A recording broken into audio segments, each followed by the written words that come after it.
Tuesday, August 30th at 6 p.m. For more information, contact Robin 575-637-9490. Tickets are now available at the Ocotillo Performing Arts Center website for these September concerts, including mariachi performance on September 3rd, Yesterday, the Beatles Tribute Band on September 10th, the Fall Fiesta, hosted with Our Lady of Grace Church September 17th and 18th, and Quarteto Nuevo on September 20th. Purchase tickets at artesiaartscouncil.com. If you have an item for Talktivities, email it to calendar@pvbcradio.com. That's calendar@pvbcradio.com.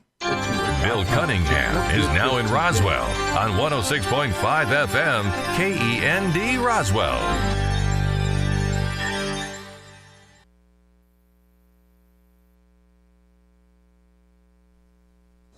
News this hour from townhall.com. I'm Rich Thomason. Arguing that its release would compromise a criminal investigation, the Justice Department is fighting to keep the affidavit that was used to get a search warrant for the raid on former President Trump's Florida home under wraps. The probe implicates highly classified material, and the affidavit contains sensitive information about witnesses, so say prosecutors in court papers filed on Monday. The government's opposition came in response to court filings by several news outlets, including the AP. News organizations want to unseal the underlying affidavit submitted by the Justice Department. Correspondent Andrew Stewart, Mr. Trump says the affidavit should be made public in the interest of transparency. Republican Congresswoman Liz Cheney not expected to win her GOP primary in Wyoming today. Cheney being challenged by Trump-endorsed candidate Harriet Hageman. In Alaska, Mr. Trump has endorsed Sarah Palin, running in a special election for Congress. And the former president is backing a primary challenger to Senator Lisa Murkowski. An attempt to recall the controversial L.A. County DA has fallen short. In a region that has seen rising crime rates and brazen smash-and-grab robberies and home invasions, Los Angeles County District Attorney George Gascon was faulted for criminal justice reforms that critics said fueled lawlessness, which the top prosecutor disputed. Recall organizers needed to gather nearly 570,000 valid petition signatures to schedule an election, but county officials found only about 520,000 were valid, well below the threshold, after disqualifying nearly 200,000 signatures turned in. The recall committee said it would review rejected signatures and the verification process and seek to ensure that no voter was disenfranchised. Bernie Bennett reporting. Watching Wall Street ahead of this morning's opening bell, the Dow futures down 63 points. NASDAQ futures 36 points lower. More on these stories at townhall.com. If you're considering protecting your retirement with gold or silver, listen up. Mark Davis here. One company I trust for this, Advantage Gold, the highest rated precious metals firm in the country. They've won the Best of TrustLink Award 4 years in a row because they really educate their clients on how to buy gold and silver the right way. Call 800-900-8000. 800-900-8000. Talk to one of their experts. They can send you a free gold kit along with a free copy of the Wall Street Journal national bestseller, The Great Devaluation. Number again, 800-900-8000. Don't wait any longer. Get the best information, the best process, the best service, the best value, all from Advantage Gold. 800-900-8000. That's 800-900-8000. Call Advantage Gold today. 800-900-8000. Advantage Gold is not an investment advisor or a tax advisor. Consult with your financial advisor before investing. Call 800-900-8000. Russian authorities confirm sabotage in a series of powerful explosions and a raging fire that destroyed an arms depot in Crimea. Another strike on Russia's military behind enemy lines. That's what it looks like has happened in occupied Crimea. Last week, there were explosions at a Russian airbase there. Now, one at an ammunition depot has hit local train services and left 2,000 villagers needing to be evacuated. Russia took over Crimea in 2014 and has been trying to brand it as a safe destination for tourists. Yet, while the Ukrainian government hasn't claimed responsibility for either attack, a presidential advisor tweeted that Crimea now represented a high risk of death for invaders and thieves. The BBC's Paul Moss, the attorney for a Palestinian prisoner on a hunger strike, says his client will appeal his case to Israel's Supreme Court. News and analysis at townhall.com. Walmart checking in with better than expected second quarter results. as more Americans look to cut costs on groceries at the nation's largest retailer in the face of surging inflation. Those rising prices, though, meant that customers were also cutting back on non-necessary purchases. Walmart earned $5.15 billion, or $1.88 per share. That easily beat the $1.62 per share that Wall Street was looking for, according to FactSet. It also topped last year's profit of $4.27 billion, and Walmart sales rose by 8.4%. China imposing visa bans and other sanctions on Taiwanese political figures as it raises pressure on the island and the U.S. in response to successive congressional visits to Taiwan. Once again on Wall Street this hour, Dow futures down 64 points. More on these stories at townhall.com.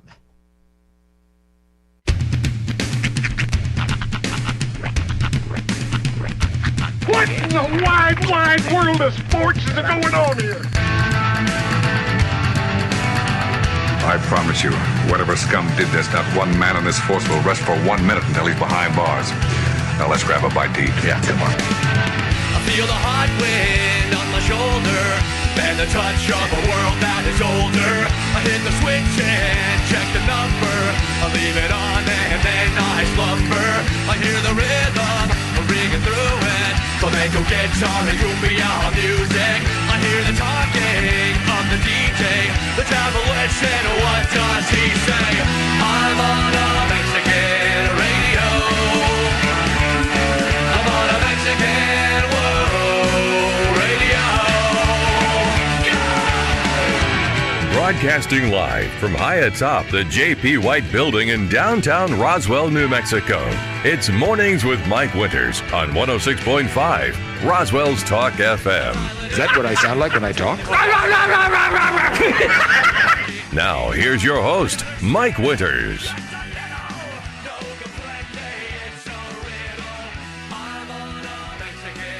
Let's try that. And good morning, one and all. Welcome to Mornings with Mike Winters. I am he. That would be me, Mike Winters. Happy Tuesday, everybody. Yeah, welcome to it. Second day of the rest of your life. Yeah, it's a hot day number 2 and then rain, right? That's what they say. I'm really hoping for a cool down. I mean, yesterday, oh my gosh, dude, yesterday. Although they did tack rain chances back on today. Like yesterday they were saying like Wednesday on like 40, 50. Mm-hmm. But now we got a sweet little 20 jobber percent tacked onto today. So. Yeah, we were sitting in a parking lot waiting for curbside delivery yesterday. Myself, my 2 kids. My son pulls a move like he's a 60-year-old Jewish fella. Uh-huh. He just goes, like, and I'm taking my glasses off. Does he go, oy vey? No, he goes, I'm like, you're 3. How hot could you possibly be? Some have been watching Daddy. Maybe, yeah. There was some definite mimicry. Yeah. But I'm like, you don't have the stress I have. You're not allowed to smack your face in despair. Yeah.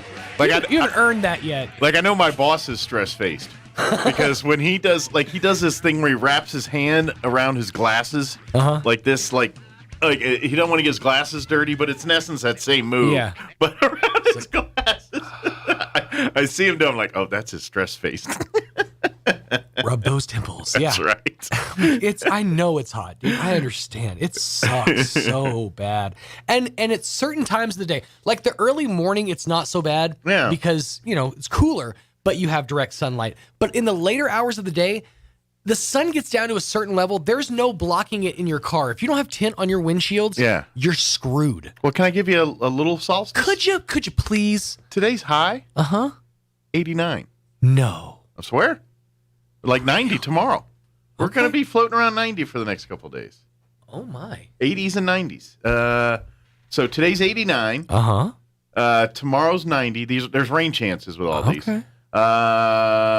Thursday, our high is 86. Friday, our high is 87. Do you know what you're telling me right now? I'm telling you, you're going to have a good day. You're telling me I'm going to have a good day, but you're also telling me something else.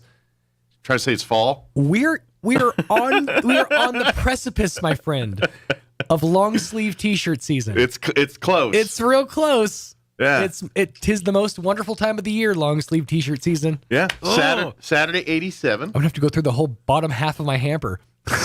Sunday 90 and Monday 91. So still, okay, 80s to 90s, I'll rock a long sleeve t-shirt because it's not ridiculously hot. Yeah. Only for the arm protection. Because my arms have been getting just charbroiled burn. Well, when I was in El Paso last week, I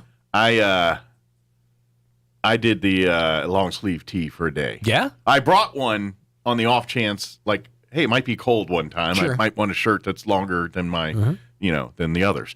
So I brought one, but the room that my wife was in the neuro ICU was probably ice cold. When I say you can hang meat in it, see, it's cold. Right, that's the thing. Is Mike likes a cold room. Mike's a fan of a cold room. And I was like, that room is cold. Like, I'm pretty sure you're seeing your breath in this room. It's that cold. Ooh.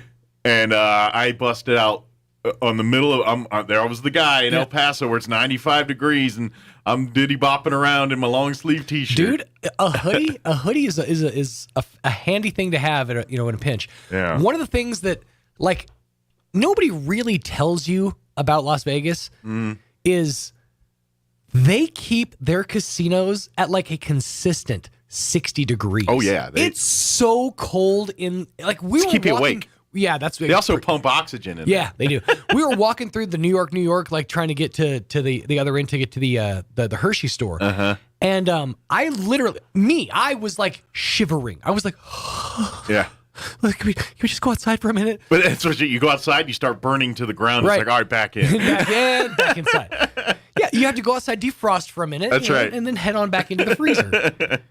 Same thing if you ever had to stock like the cold drinks at Allsup's. Yeah. Well, and that's how you justify the giant 6 mile yard glasses. Yeah. Because you go outside in 2 minutes, that thing's liquid, but then you go back in, it freezes back. Freezes right back again. That's just convenient. Well, happy Tuesday, everybody. Welcome to it. You know what? The story I teased yesterday, we never told. About we didn't. I forgot all about it. I was like, oh, you guys are set, and I came back in. We were all on a nostalgia buff. So we'll do this hour. Okay, sure. I got time. We're gonna chit chat this hour. So we'll do that. Next hour we got a full hour. We got Donna Oracion with E&M. You are going to join us in the top half of the hour. Then around 8:45, the folks from the Chaves County Extension Office will join us. Could be some of them. Could be all of them. We'll see. And then 9 o'clock. Excuse me. I have a hiccup or a burp there. The Roswell Community Theater joined us for their final weekend of She Loves Me and the Immersion. Matter of fact, today's the last day to get tickets for their immersion show. Thursday night, I believe. So we're going to play that interview for you about 9:15. The immersion. Yeah. Where they're going to feed you the dinner. And you get to, the cast will, it'll be all, they've done it for several of their performances. They do a full-on out dinner there at the Community Theater. I believe they do it on stage. They set up some tables right there on stage, and the cast is your servers, and they talk with you, and they're in character. Yes, and then you get a little inside skinny on the story. Which is always fun for me because I feel like I'm going to push them a little bit. You know, I'm going to challenge you. See how deep did you go? How method are you? And that's why they spit in his spaghetti. It's true. It's absolutely true. No, I had a buddy who, and I think he still does. I don't know if he's still around, but at least a couple of years ago he was doing it. The Christmas Railway when it comes through every year. A buddy of mine named Will. He would be one of the train conductor. Oh, he was like one of the all aboard. But he was full in character. And I mean method to the point where he affected an accent. Like it was a deep British accent. And when he would talk to like communicate things that like workers would say to other workers, like he'd keep those. He would keep the accent. So he's a method actor. Yeah, he's full blown like deep in method. All right. He would lean over. He's like, I think they're ready for this to go without. It's like a full blown. Like he wasn't doing it for anybody, but if somebody happened to hear him, right, they heard him doing the accent. I respected the Jesus out of that. Did you try to break him? Like a little bit. I was playing with him. I was like, come on. It's like, what are you talking about? He was in. I love that. Well, that's how you do it right. Absolutely. You can't, if you're going to be creating an experience for somebody, you got to give them the experience, and that's it. I haven't seen it fully yet, but I feel like I've seen enough of it to like have an opinion about Is it called The Indescribable Weight of Amazing Talent? The movie where Nicolas Cage plays Nicolas Cage. Oh, I haven't seen that one. I think it's The Indescribable Weight of I have to look for it. Hang on. It's basically this is the most method I've ever seen an actor be in my entire life. The indescribable. I'm trying to think.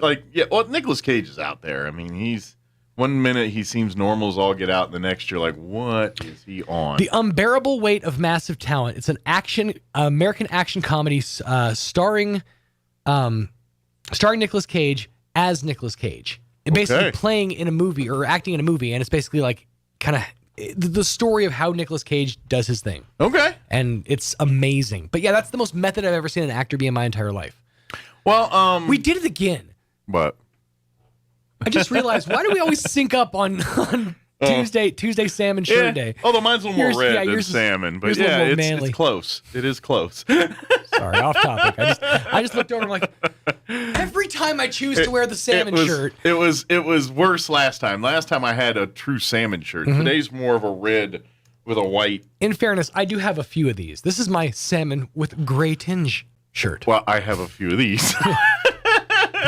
I need a good pocket tee. I'm not gonna lie. I find my comfort zone, and I buy a lot of them. That's dude, the same, the exact same. I found a shirt that I liked. I'm like, I'm gonna go get every single one of those in all the different colors. Pocketed V-neck tees, I have a lot of. How do you think I ended up with all the long sleeve T-shirts? Yeah, it's because I found a long sleeve T-shirt design that I liked. I'm like, I'm gonna buy every single one of those. I kind of do the same thing.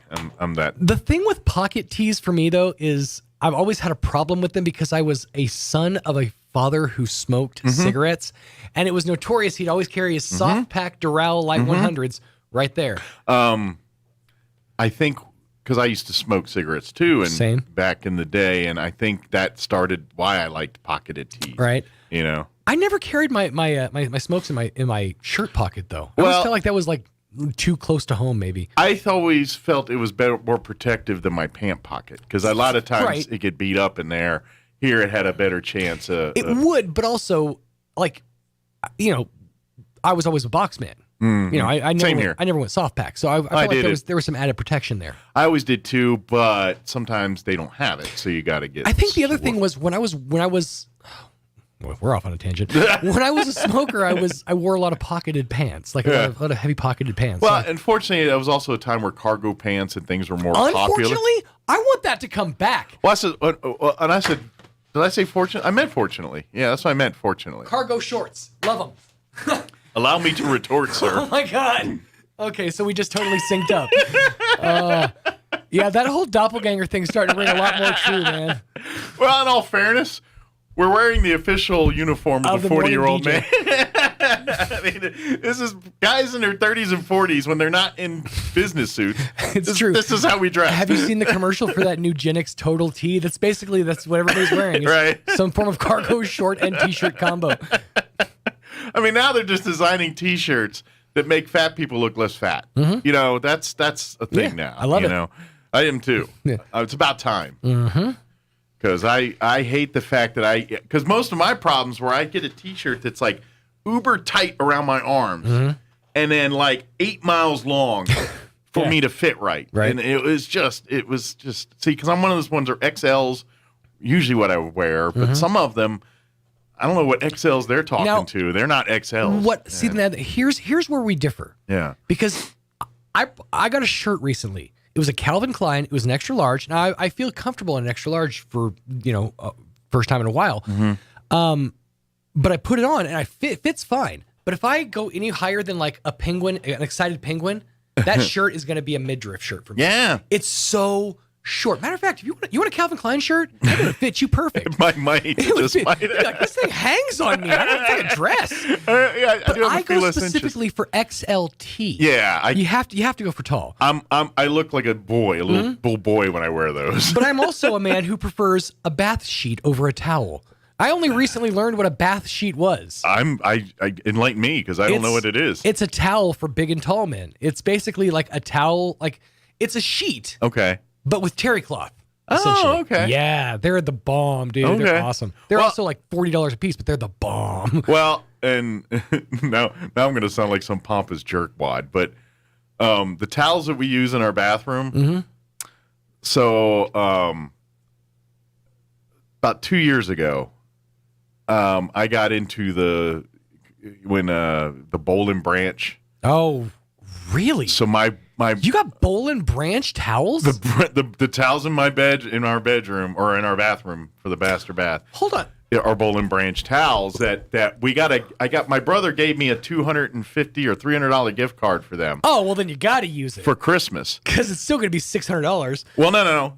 The sheets are about $600. That's what I was curious. You can get a towel set for about $300. That was my next question. Let's extrapolate this. Do you have Boll and Branch sheets? I do not. Okay. All right. Well, that's what we looked at first, and I was like, "Holy cow! Let's do the towel set." You know, 4 American presidents have slept on Boll and Branch sheets. Not that we're doing a live read or anything, but I've heard enough of them. Yeah. So that's what I have, which they are pretty big towels. They're like beach towel size. Right. And like we said, you kind of to justify the price, you kind of feel like they have to be. Well, I would think, you know, right? It's like, I don't want this towel that I can't even wrap around me. Mm-hmm. You know what I'm saying? And so I have those, so I have no desire to change anytime soon. I completely understand. The bath sheet for me is kind of like, I've always been a big dude. Like I've always been tall, kind of stocky, fat, if you will. But ultimately, people my size, we just kind of want to feel like Little Lulu. Remember that like the show? Was it Little Lulu or what was the one where she'd sit in the big? It was what's the actress? Lily Tomlin. Okay. She'd sit in the big chair and she'd kick her feet and like she's like a tiny girl, but she was a normal sized human. I vaguely remember that, but I don't. Like that's just it. We all want to be just like we want to feel like the tiny person holding the giant cup. Yeah. Yeah, that's when you're a big person, you just kind of want to feel tiny. Yeah, I get what you're saying. I wish that I didn't have to duck into your house every time. You know I what get I'm saying? what you're saying. I think it's awkward. And conversely, people of short stature are tired of, hey, can you grab that for me? Sure. Hey, grass. Yeah. The grass is always greener. I get that. I'm tired of sitting at a bar stool and my feet dangle. That's the best, though. That's the best feeling in the world. Unless you do it all the time. See, and then it's the opposite. You're kind of like, I'd like to duck under a thing. If someone's sitting in a bar stool and their feet aren't dangling, you're a weird son of a gun, dude, because you got way too long of a foreleg. Like, I ain't gonna lie. When I go to family reunions, like when I go see like my family back east and everything, and then we go visit, I feel like a giant because my brother's 5'9", but everyone else, and my uncle's like 6 foot, but everyone else is under me. Come gather. You're like Darby O'Gill. Yeah, so I'm like at the guy at the party where I can see everybody is like, the scary thing it's about a nice feeling. The scary thing about that is eventually they're going to revolt against you and like shoot tiny spears to tie you to the ground. Well, I'll climb the Empire State Building and knock down airplanes. Holding a woman, Is that your sister? Put her down, Michael. Yeah, but it goes the other way. I understand. Too. In the land of the little people, the dwarf is king. This is exactly. But yeah, no, I'm not saying I wish I was shorter, but it's hard up here for a pimp.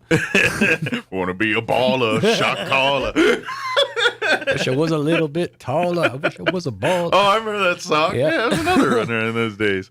I went. Yeah, you went 90s route. I think I went like early 90s. Yeah, you went maybe or late 80s. One of the two. Yeah. I can't remember. Baller, a little bit taller.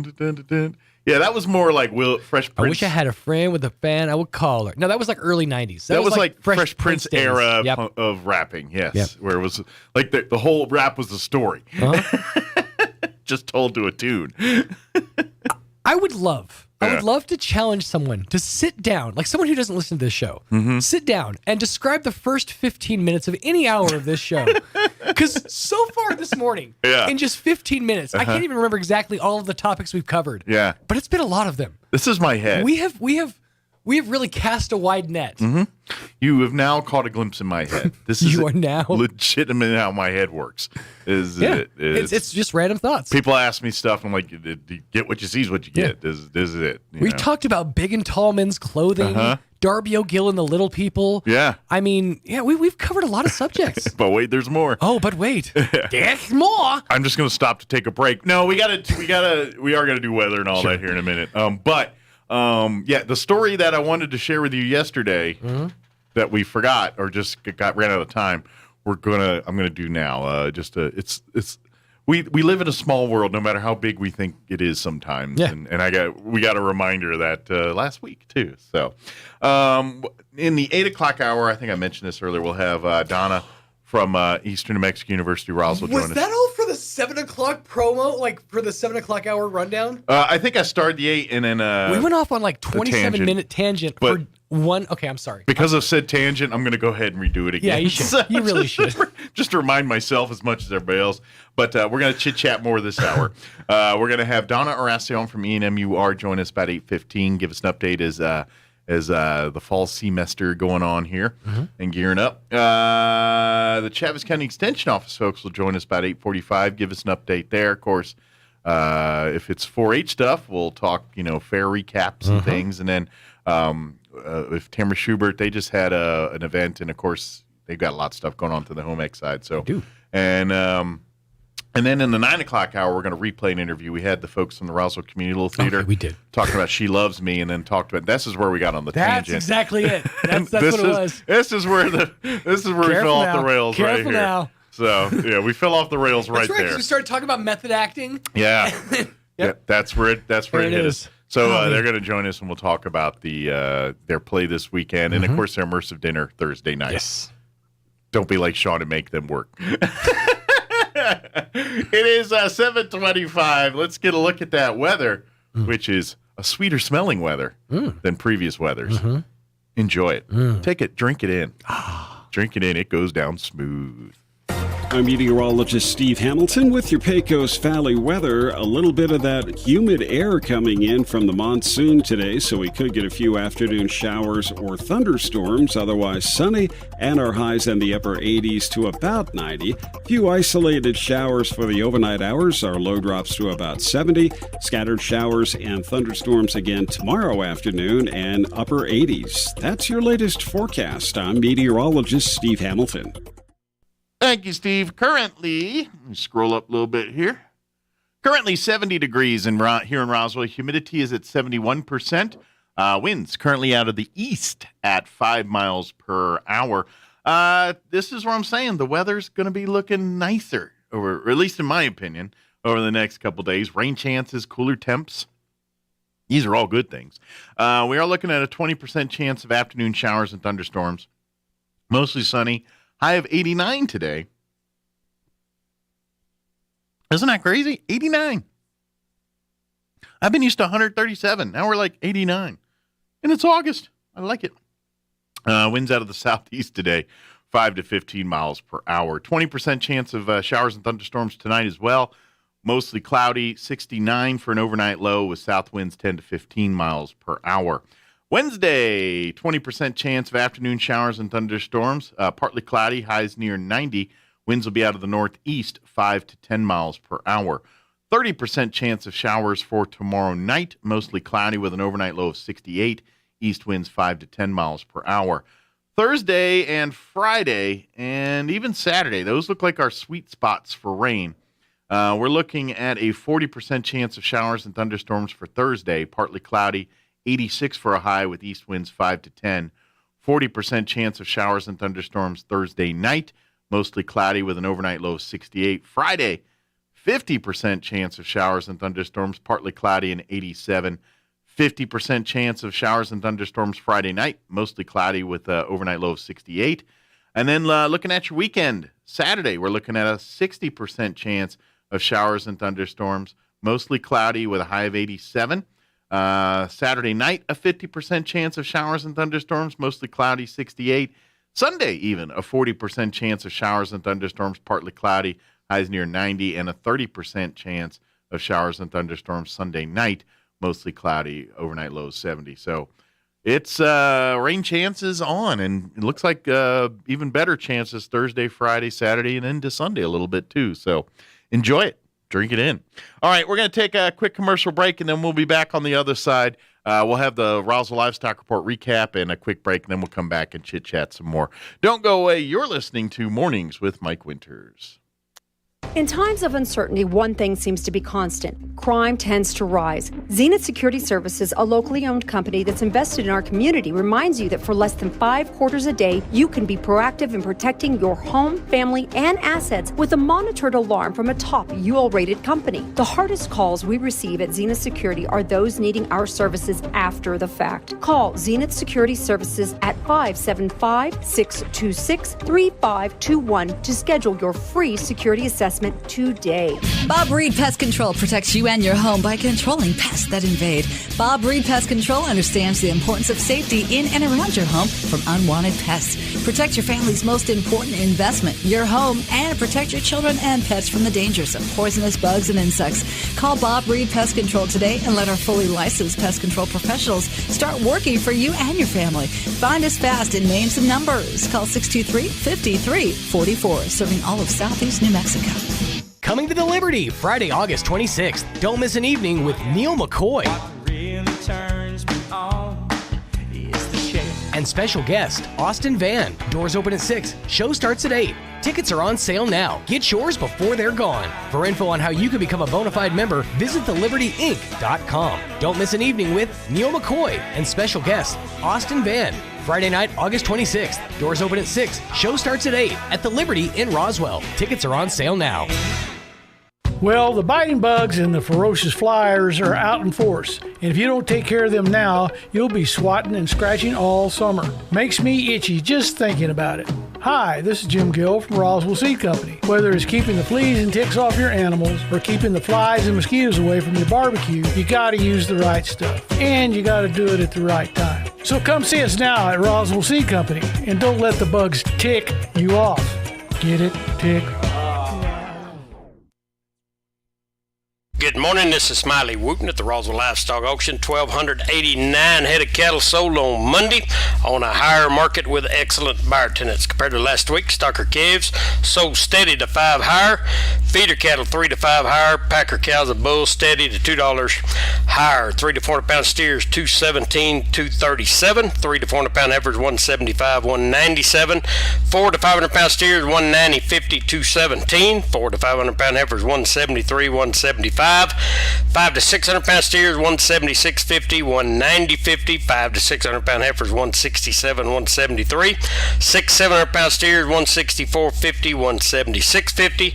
6 700 pound heifers $161, $167. 7 800 pound steers $140, $164.50. 7 800 pound heifers $133, $161. Packer cows $82 to $91. Canner and cutter cows $70 to $75.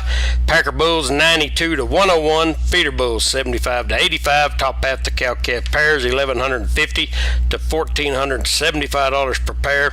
Bred cows not well tested this week. We do appreciate the business, and we'll talk to you next week. This is Smiley Wooten, Roswell Livestock Auction. Here's a Mornings with Mike Winters fun fact. U-Haul is the world's largest advertiser in the Yellow Pages. Too bad millennials don't know what the Yellow Pages are. Here's Mike Winters. And good morning. It is 32 minutes after 7 o'clock.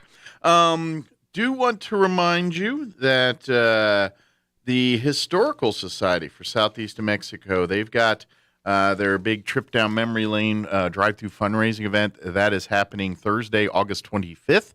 It is celebrating the last 40 years of Heritage Dinner recipients. We're going to have a special video that Tanner's going to be, as we speak, working on here for the Historical Society.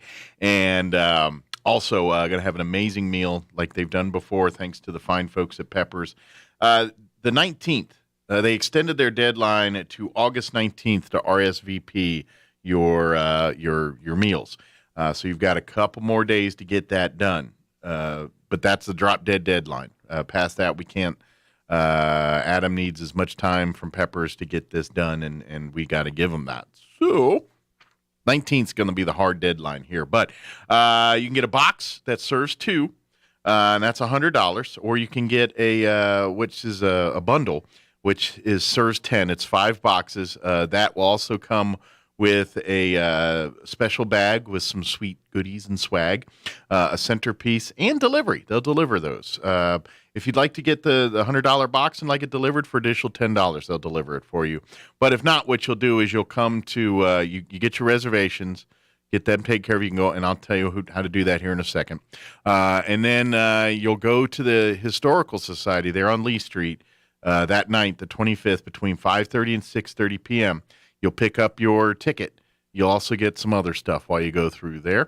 And then you'll take that ticket over to Pepper's right up 5th Street. You'll drive right about 2 blocks away and then go to Pepper's, and they'll have a little special spot. You get in line there, and they'll take your ticket, hand you, and then go hand you your meals, and then you're on your way home to enjoy it for the evening there. It's very easy, and it's a great way to support the Historical Society. And then we like to tune into the video if you want and check that out, and of course, enjoy this delicious meal. We're going to have some of the we're going to work on getting some folks on the radio. Probably next week we'll see some of our past recipients. We're going to have a few of those join us on the radio over the next, really next week here. We've got several on there. But the meal is a shrimp appetizer for 2, and they're big old shrimp. They're every time I get them, I'm like, I want all the shrimp. I share one, maybe. Plus, there's 1 beef entree, which is braised beef tips, a chicken entree, which is a spinach and artichoke grilled chicken. And each meal is served with red new mashed potatoes, a summer squash medley, rolls buttered, and a delicious dessert for 2. If you'd like to reserve, again, you've got until the 19th. You can call the museum office to do a reservation, or if you just want to make a donation or something, like I can't go, or I want to pay it forward, I can't be there for the meal, but I'd like to give you $100 and you give it to somebody else, please, we'd love that. We got some volunteers and things that would love to pay those things forward to. But call the Historical Society, 575-622-8333. Again, that's 575-622-8333. Or you can go on to the Historical Society's website, roswellnmhistory.org. Again, that's roswellnmhistory.org, and reserve your spot there. While you're there, also too, if you want to, got some shopping to do. We have delicious. You could taste them. I don't know how good they're going to taste, but we do have awesome Peter Hurd prints. Thanks to their family that we have available for sale, with portions of that go back to the Historical Society. Same with books from local authors, John LeMay, Donna Blake Burchell, Elvis Fleming, many, many others. You can buy those through the website, roswellnmhistory.org. And again, the Historical Society gets a little portion of that to help continue its mission. So, but don't forget, coming up here next, the 25th, Thursday, August 25th, will be the big drive-through event. The 19th, here in a couple days, that's your deadline to get those tickets in and get all that done. So, okay. So, for those that don't know, my wife had the surgery. We were spending the week there in El Paso, and here's where it's a bit of a small world, and just at the end of the day, probably made things a little better for everybody. But so my wife, she was airlifted to El Paso Sunday night, and then she had her surgery on Tuesday morning, I think. Let me get my Monday morning. Was it Monday morning? Well, because you guys flew out Sunday. Well, I feel like it was Tuesday. You're right. It was Tuesday. It was Tuesday morning. Yeah, Monday they were making decisions. Tuesday they did the procedure. Yeah. And now, because I had to get the other part of the story lined up in my head right, and that's why I was like, Tuesday morning was the surgery. So, Chris, who's part of our family, one of our sales reps, friend, he's one of our, Chris and his wife Angela. Yeah. But Chris, who is part of our family here. Well, he had to have a pretty serious fusion surgery for his spine, or for some of the vertebrae there. It was a previous injury, or a previous incident, basically, that left him with two of his discs in his spine basically fused together. Yeah. It was causing him to where he'd move an arm, or he'd sneeze or look a different one direction, and his leg would go numb. Yeah. So anyway, he had a scheduled surgery to fix all that in El Paso. Yeah, and we know about this for a few months now. And we know it's in El Paso, but it's El Paso, it's a city, you know. They got more than one hospital and things like that. So, so we didn't really think much of it. And, of course, he was in the area, and then I guess, they caught wind what was going on, and they were like, hey, where are you? And like, we're Providence Hospital, Sierra Campus. That's where we are. Like, nuh-uh. And so he was going to have his surgery. So Sunday night, Kim got there in the afternoon. I got there Sunday night.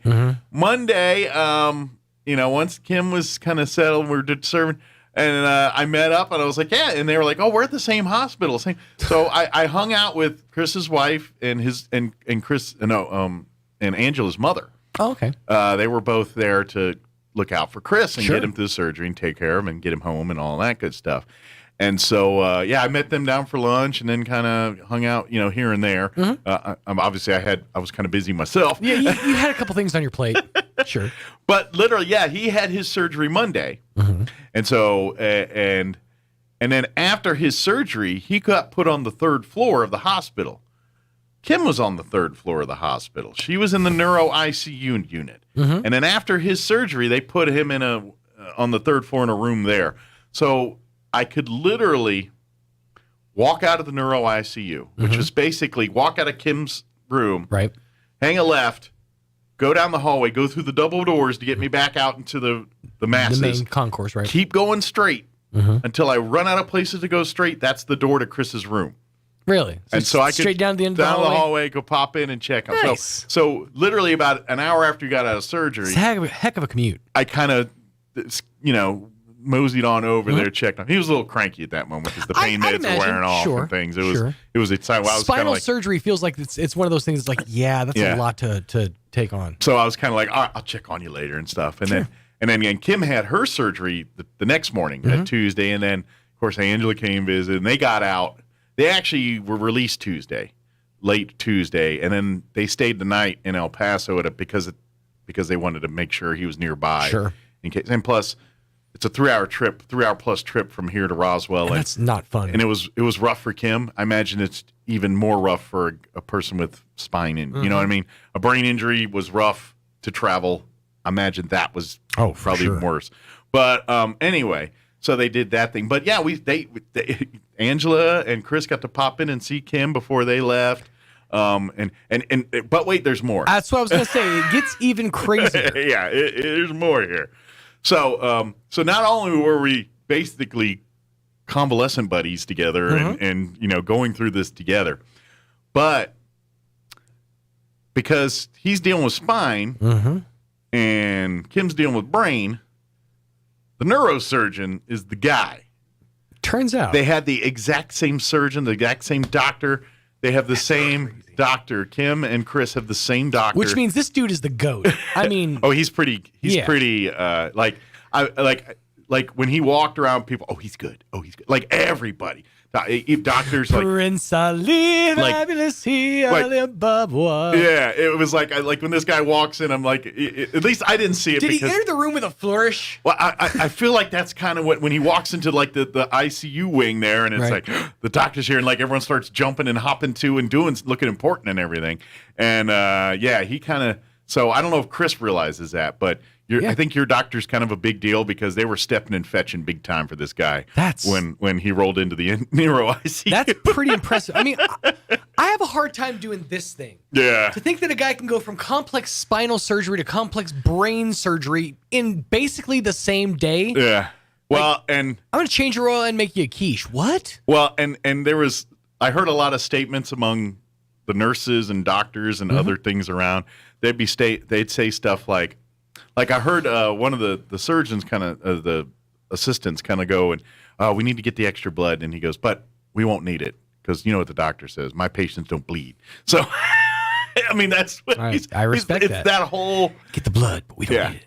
And I think to be honest, to do what they do, because let's face it, they're a slip of the knife away from making you liking cotton candy all of a sudden. Yeah. You know what I mean? It's just something. So I imagine to do that and to not, for your own psyche, you gotta kind of put some confidence in there and be like, I got.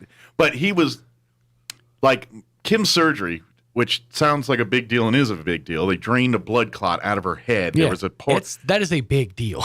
He talked like that was just him going to watch the ball game on Sunday. You know what I mean? Which is actually very reassuring. Well, and because that's what I want, a guy that, when you're getting your surgery, that it's second nature. I want a guy that this is something he does in his sleep. You know what I mean? One of the things I noticed when I was when I went in for my my dental procedure is as I was starting to go out, as like the anesthetic was wearing in or was hitting me, I was like listening to the conversations. Like he was like, prepare this, and there was like actual talk. But then it progressed to like, so what do you have planned this weekend? Yeah. And I'm like, could we focus? I mean, I know that's where my mind goes, but that's what they do. It's second nature to them. So yeah, it's just a thing. Yeah. It's like us cutting a spot. But I mean, it's just such a crazy thing to think about. Yeah, this dude's just, second nature thing. Yeah. And it was so weird to have, someone that you're friends with, you work with, you're at the hospital at the same time, similar but different situations. And it was just surreal. It was cool. I mean, I wouldn't want to do this because of the scenarios, but if we had to do it, it was kind of nice to have a friendly face nearby and someone, you talk to and hang out with, and Now, I'm curious. Mm-hmm. Has the thought entered your mind that the man's fingers have been in both Chris and your wife? No, I did not. I'm just curious. What if you guys are like, what's the term? Eskimo cousins, Eskimo brothers. Well, let's just say this: the places where his fingers went, I don't want to go anywhere. I understand. I like to think that you've touched her brain in a different way, intellectually. Sure. But yeah, I know it. No, that did not cross. Just such a crazy small world, though. That not only did because his procedure was known about for a couple months now. Yeah. And Kim's was this just sprung on us overnight. Yeah, that was an emergency scenario. Yeah. So. Yeah. But yeah, just good to know that in a long plan scenario or an emergency scenario, you're still getting the best of the best when you go to El Paso. There you go. I will be there in a couple of weeks. Mm-hmm. The 23rd and 24th, you're going to be back in the chair if you're able to. Sorry about that. We're going to go and get some more follow-on appointments in here. And then we're probably going to go back 2 weeks after that for another CT scan. Just get ready for a whole bunch more pro wrestling talk. I held off as long as I could, but there was a point where as me and Roy were sitting here, I'm like, I'm going to do it. There's a lot of wrestling fans out there. I'm going to do it. Well, because and the reason I did it was because it's sort of, it's big news right now. Everything that's been happening right now is sort of like, it's back in like the spotlight. People care again? Yeah, because of the whole Vince thing. Because of like all the stuff coming out about Vince and Triple H taking over creative and all that, people are paying attention again. There's almost like this renewed interest in pro wrestling. So it was like I was like, it feels like it's time.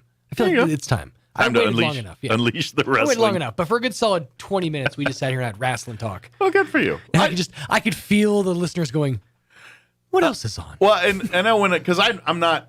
I mean, I like watching wrestling documentaries. I don't watch wrestling anymore, but I do love old documentaries of, or not old, but documentaries of old wrestlers, And that's the thing is I watch it, but I'm also like a total mark in that like I know all of like the ins and outs of like the business side of things and like the storylines and stuff. So I completely have grasped onto the fact that it's predetermined and all that, but it's so entertaining to watch some dude do like a 450 degree flip and just land on some dude and somehow they can get up and lariat the guy 10 seconds from now. Yeah. What? It impresses me. The artistry of it really does fascinate me. It is impressive to watch.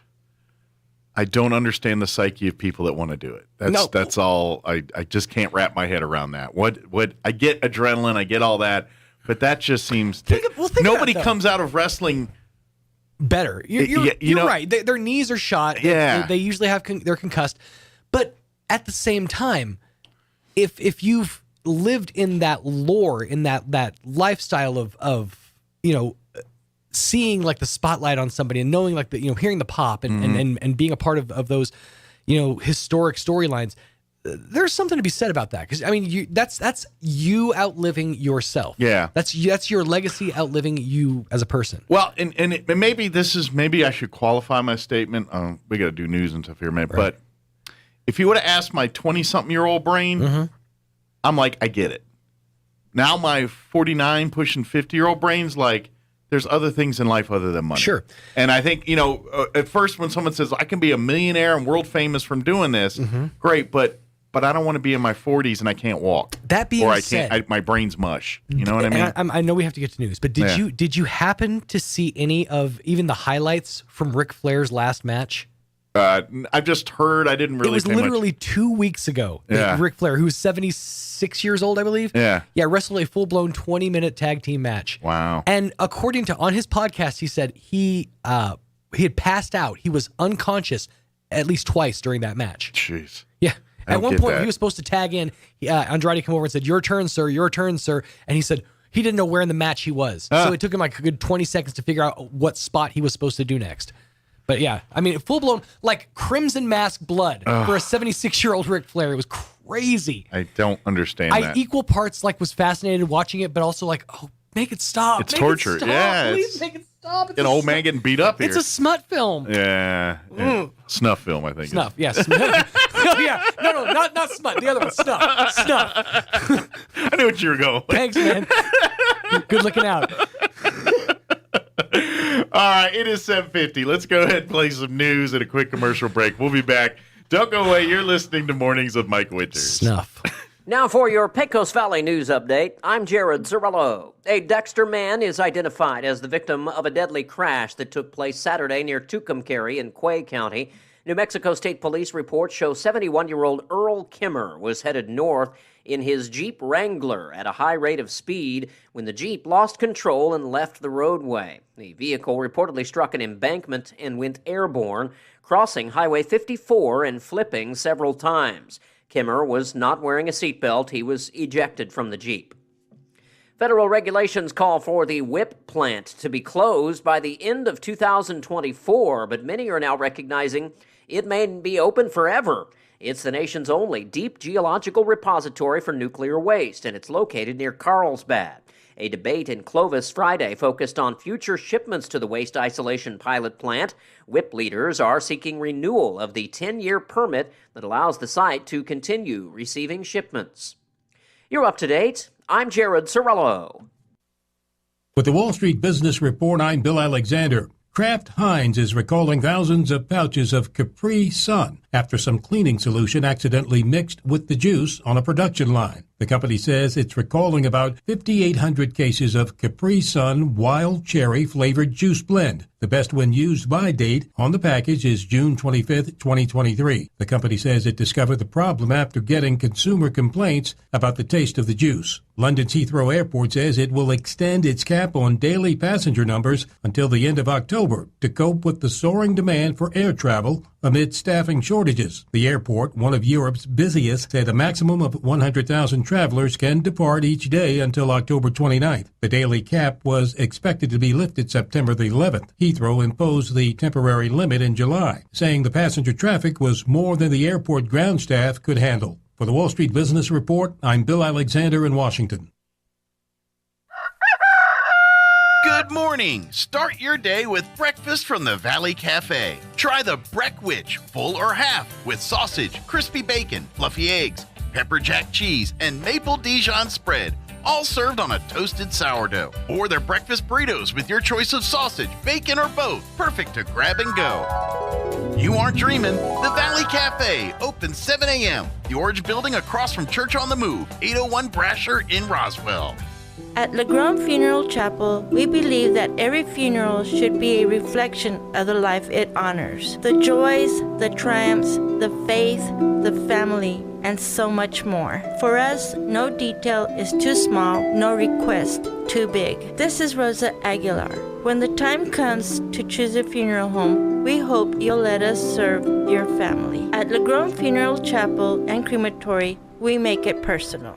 Wakefield Oil Company is a name you can rely on with full service at the pump the way it used to be. You can expect service in just 15 seconds. They offer bulk fuel and oil services and even diesel exhaust fluid. Wakefield Oil Company will deliver to farms, ranches, dairies, the oil fields, and more with dependable service you can count on. So the next time you need service or delivery, go with the name that locals have trusted since 1983. Wakefield Oil Company, 311 South Virginia in Roswell. Let them earn your business. Here's a Mornings with Mike Winters fun fact. Turtles can breathe through their butts. We imagine you know some people who do that too, because that's where their heads reside. Here's Mike Winters. And good morning. It is closing in on 7:54. Stay tuned next hour. We got a full hour for you in the about 8:15 or so. Donna Oracion with Eastern New Mexico University Roswell will join us, give us an update on what they've got going on. By the way, I just got something late yesterday from they want to let the world know about here. Let me bring that up while I'm thinking about it. I forgot to print it off this morning. That's not the one. What's the one I want? Sorry. Now it's giving me. Here it is. Eastern New Mexico University Roswell is going to be hosting a welcome back night. It'll be this Thursday. Students and community members are invited to attend a welcome back event at ENMUR Roswell. It's going to be this Thursday, August 18th, from 4 to 7 p.m., and it's going to be in the Sculpture Courtyard outside the Performing Arts Center. The event will feature live music with the Matthew Palmer Band. They're going to have games, free popcorn, a petting zoo, several food trucks will also be on site as well too. Excuse me. Hiccups just showed up there. But yeah, seems like a big fun night. Welcome back night to ENMUR. Again, that's going to be this Thursday, August 18th from 4 to 7 p.m. And again, it's going to be in the Sculpture Courtyard right outside the Performing Arts Center there on the ENMUR campus. So that's pretty cool. Should be a pretty nice night. Come out for food and all kinds of things here. I'm going to print that off while I got that going on there. Let's see if that works. Looks like it's going to. It's taking a little bit of time. But yeah, she'll join us next hour and give us an update on that and other things as they gear up for the back to school here for the fall semester and things getting busy over at the college. Then in the bottom half of the hour, about 8:45 or so, we'll have the folks from the Chaves County Extension Office come and give us an update. I'm not sure if it'll be all of them or some of them or one of them, but whatever combination of ag agents join us, we'll chat with them and talk 4-H and ag-related if it could be the, agriculture side or could be home ec, that kind of stuff too. So they'll be in to join us to talk about that about 8:45 or so next hour. Let's see. A couple other things I want to put on your radar here. I was trying to find my sheets. Things got a little discombobulated while I was gone. I have it's not a good system, but it's my system. So I have a little bit more about it here. So, hey, coming up Saturday night, this Saturday night, the King and Queen of Country Music are back and ready to play for another dance. You're invited to come on out Saturday, August 20th. From 6 to 9 p.m. at Westminster Presbyterian Church there in the Fellowship Hall. They're going to have a night of dancing and music to Dwayne and Jill. They're going to have a silent auction as well. It's going to be 6 to 9 p.m. at Westminster Presbyterian Church there in the Fellowship Hall, 2801 West 4th Street. And like I said, there'll be dancing, there'll be great music, there'll be a silent auction, and I believe it's $5. But it's not on this flyer here. But again, at Westminster Presbyterian Church, Saturday, August 20th. Come on out. And a matter of fact, we'll get Bob back on later. They've got on 9/11, they're going to have an event out at the mall going on. So that's going to be, he's going to come in and tell us more about that later on, probably around the 9th, around the first week of August there. So. One other event that's coming up here I want to put on your radars here. The Dragonfly Festival is back. The 21st annual Dragonfly Festival. After COVID put a little bit of a hiatus on it, it is happening September 10th. Yeah, September 10th. They're going to, and it's all going to be at Bitter Lake Wildlife Refuge out there. Call and get tours. You can call the, do I have the number here? Not on this one. Dang it. But if you call out to the Bitter Lake Wildlife Refuge, you can get your reserve your tours for the Dragonfly tours or the Early Bird tour or the actual nature tour where they kind of go around and do other parts of the. They're free to sign up, but they fill up quick. They really do. So call the Bitter Lake Refuge and get signed up for that, and then mark your calendars for September 10th. They'll do some stuff that Friday night, the 9th, and they'll have a few tours Sunday, the 11th, as well too. But the main day for all the fun, the festivities, the quilts, the dragonflies, the duck painting, all that stuff will be auction those stuff off. They're not painting ducks. Just wanted to clarify. You gotta paint ducks, and then there's another station where you wash them with Dawn dish liquid. I should probably clarify that. Just while you're scowling at the people who are painting ducks, like, you guys are sick. What's wrong with you? Scrubbing a duck. Duck painter. No, they got all kind of stuff, but that's September 10th. So, all right, it is closing. What you doing? Duck painting. Duck painting. Don't worry about it. How dare you? Be over at my washing station. That's right. Maybe that's a code for painting toenails. I'm painting these ducks up for you real good. This sounds like it should be. Hey, Terry, you want to knock it off? I'm running out of dish liquid over here. Switch to the Calgon. Fly away, duck. That's Fly right. away. Take it away. All right, it is 8 o'clock. You're listening to 106.5 Roswell's Talk FM, KEND, or Roswell, New Mexico. We'll be back on the other side of news. Don't go away. Breaking news this hour from townhall.com. I'm Rich Thomason. First, it was President Biden. Now comes word that the First Lady, Jill Biden, has tested positive for COVID-19. She's said to be experiencing mild cold-like symptoms. The First Lady, currently in South Carolina, where the Bidens have been vacationing, is fully vaccinated and double boosted. The Justice Department is fighting the release of an affidavit that was used to get a search warrant for the raid on former President Trump's Florida home. Prosecutors are asking a federal judge to keep the affidavit under wraps, arguing that its release would compromise an ongoing criminal investigation. President Biden today is set to sign another big Democrat tax and spend bill. The legislation is a far cry from the president's initial $3.5 trillion proposal, but this bill is sizable nonetheless. It will spend $375 billion over 10 years to promote clean energy and tens of billions on health care assistance, while raising taxes on big corporations. Congress passed the bill along party-line votes, with Republicans opposing the legislation. Greg Clugston, Washington. An increasing number of conservative Republicans being subpoenaed to appear before an Atlanta grand jury for challenging the 2020 election results in Georgia. A growing list on Monday already included the names of South Carolina Senator Lindsey Graham and former Trump attorney Rudy Giuliani.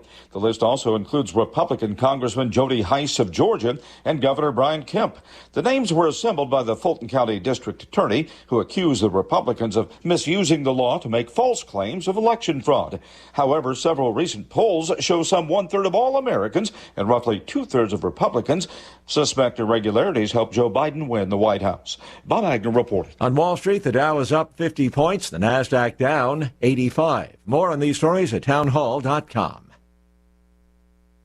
I'm Chuck McDowell, founder of Wesley Financial Group, and I'm still mad at timeshare companies. For over a decade, I've been fighting to clean up the timeshare industry by getting folks out of bad timeshares. But after all those battles, I'm still asked, how do they sell timeshares for $25,000 when they're available online for only $1? Here's how they do it. They lie.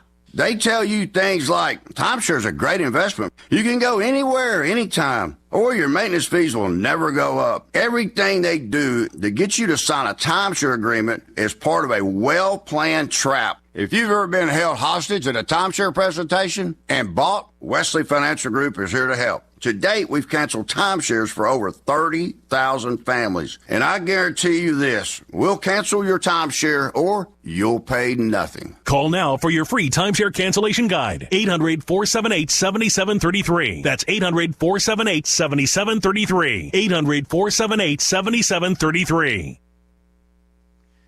Been a series of powerful explosions and a raging fire in Crimea, that part of Ukraine that was seized by Russia 8 years ago. The BBC's Will Vernon in Moscow says it's not the first time this has happened. The Russian Defense Ministry statement said that a fire had started at an ammunition storage at a military base in Crimea. Moscow claimed there were no serious injuries, and the cause of the fire, which had led to detonations, was being established. Videos posted on social media from the area show fireballs and plumes of smoke billowing into the sky. Exactly 1 week ago, an almost identical series of events unfolded, when blasts hit a Russian military airbase on Crimea's west coast. China imposing visa bans and other sanctions on Taiwanese political figures that raises pressure on the self-governing island and the U.S. in response to successive congressional visits to Taiwan. Townhall.com. Do not drink this. Kraft Heinz is recalling thousands of pouches of Capri Sun after some cleaning solution accidentally mixed with the juice on a production line. The company says it's recalling about 5,760 cases of Capri Sun wild cherry flavored juice blend. The best when used by date on the packages is June 25th, 2023. Kraft Heinz says the diluted cleaning solution is used on its food processing equipment. Keith Peters reporting. It is decision day for Republican voters in Wyoming, primary day, and GOP voters will decide the political fate of Congresswoman Liz Cheney. The stridently never-Trumper expected to lose her primary to Trump-endorsed challenger Harriet Hageman. To get on Wall Street this hour, stocks are mixed. The Dow is up 47 points, while the NASDAQ is down 94. More on these stories at townhall.com.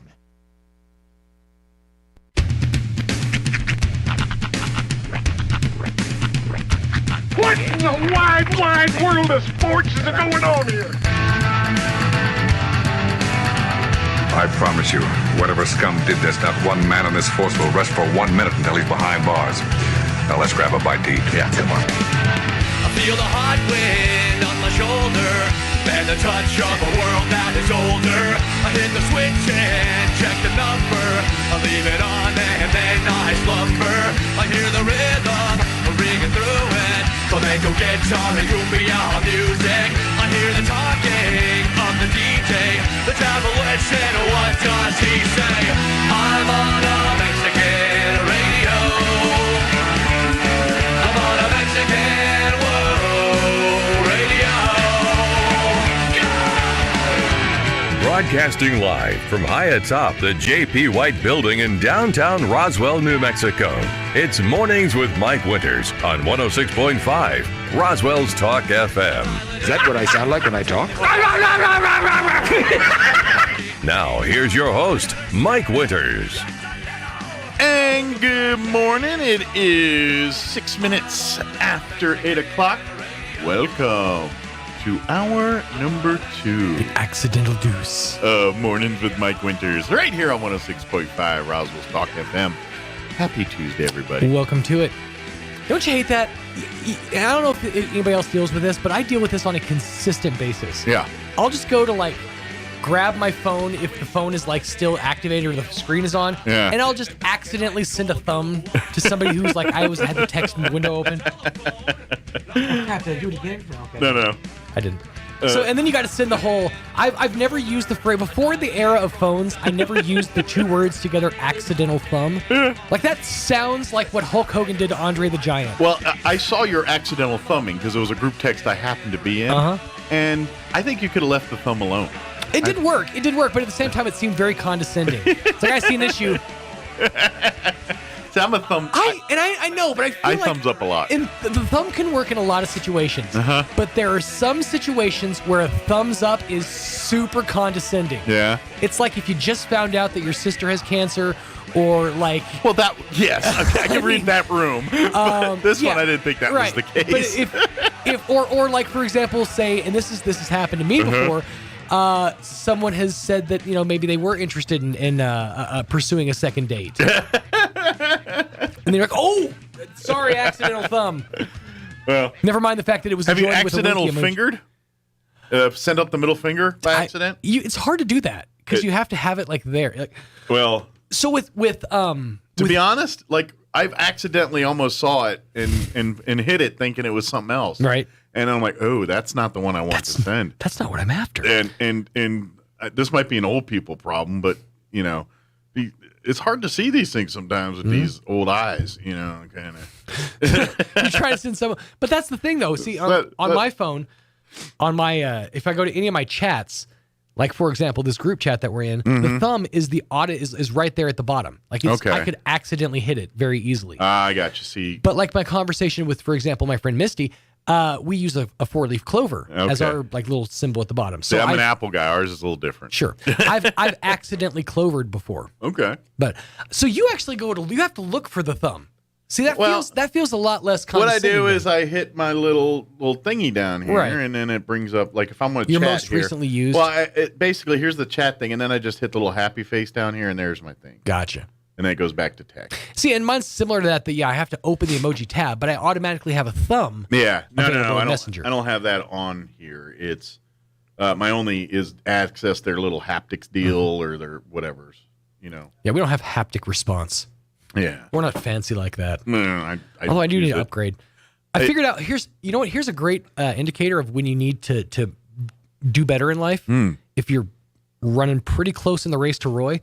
I found out he has a Galaxy S7. Wow. It's an S8. So I'm like one generation advanced for him. Like, I think it's time for me to upgrade. Well, and I'm this is like an 11, I think. What are they up to? 13, 14? Oh, yeah. I don't even know what they're up to now. 20. I don't know. That one's an older. My buddy Ron, I think he's still rocking a 4 or a 5. Wow. Yeah. See, I had a 6. I think he just upgraded because it said the battery was ridiculous. Well, see, that's just it. Like I had a 6, and when they went, I think they went 6 to 8, or there was, or I think they skipped a number. They went to like 10. Right. I think they skipped 2 or like 1 or 2 of the. They started with like it was iPhone 10 all of a sudden. So I had a 6, and then the 10s came out, and that's around the time when the kid figured out what Apple was doing about throttling things back and all that, and that's when he got caught and they had to do all that. Yeah. Well, I was a victim of that because my battery, like as soon as that 10 came out, my apps were slow. Everything was and I was like, oh, okay, that's it. So I went and I did what Apple wanted me to do. Forced obsolescence. And went to the next phone. And but I was trying to rock that 6 for a long time and they wouldn't let me. People can say, oh, forced obsolescence, that's been a thing for as long as there's been. Go back into your closet.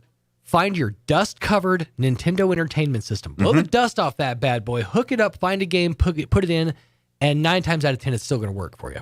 Yeah, you might have to blow it because Nintendo was kind of that. Yeah, well, actually, back in the heyday, you had to do blow the cartridge, which actually did more damage because you were putting moisture into the cartridge. I know, but that's what we did. I know, same thing. We didn't have air cans and it's like around. They were like, well, the best thing to do is clean it with a cotton swab and some rubbing alcohol. I'm like, what kid has access to Q-tips and rubbing alcohol on a regular basis? I'm the same one who hurled the controller at the TV when you think I care about that. You know what I mean?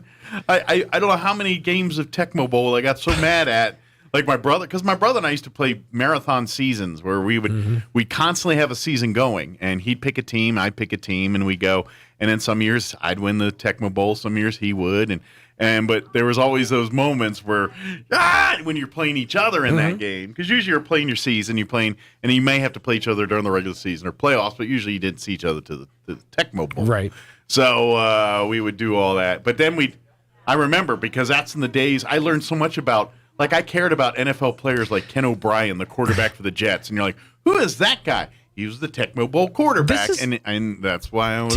Tecmo Bowl is one of those games where I learned early on that football's not my game. Yeah. When I was like, okay, this seems like a fun game. This will be fun. Yeah. But then you get to that screen where you got to pick your play. Yeah. And I was staring at it like, I don't know what any of this means. Well, see, this is where my simple brain, like Tecmo Bowl and all that, and maybe the first couple of iterations of Madden, I'm good with. But you got me Madden 2022, and I'm like, what the heck? There's so many. I'm lost. I would always select dime. Yeah. So I would select dime because it was always like you'd have different plays that it would suggest, but the dime was always there. Nickel, dime, and something else. Well, dime is designed for more stopping the pass and prevent defense. I don't care. It just said dime, so I went with consistency. Okay, and then I would just try to make it work on the field, doing nothing to do with what the play I planned was. I'm just going to look and see, and I'll figure it out once we get to the field. A dime formation, they've got more like cornerbacks and safeties, the people that cover.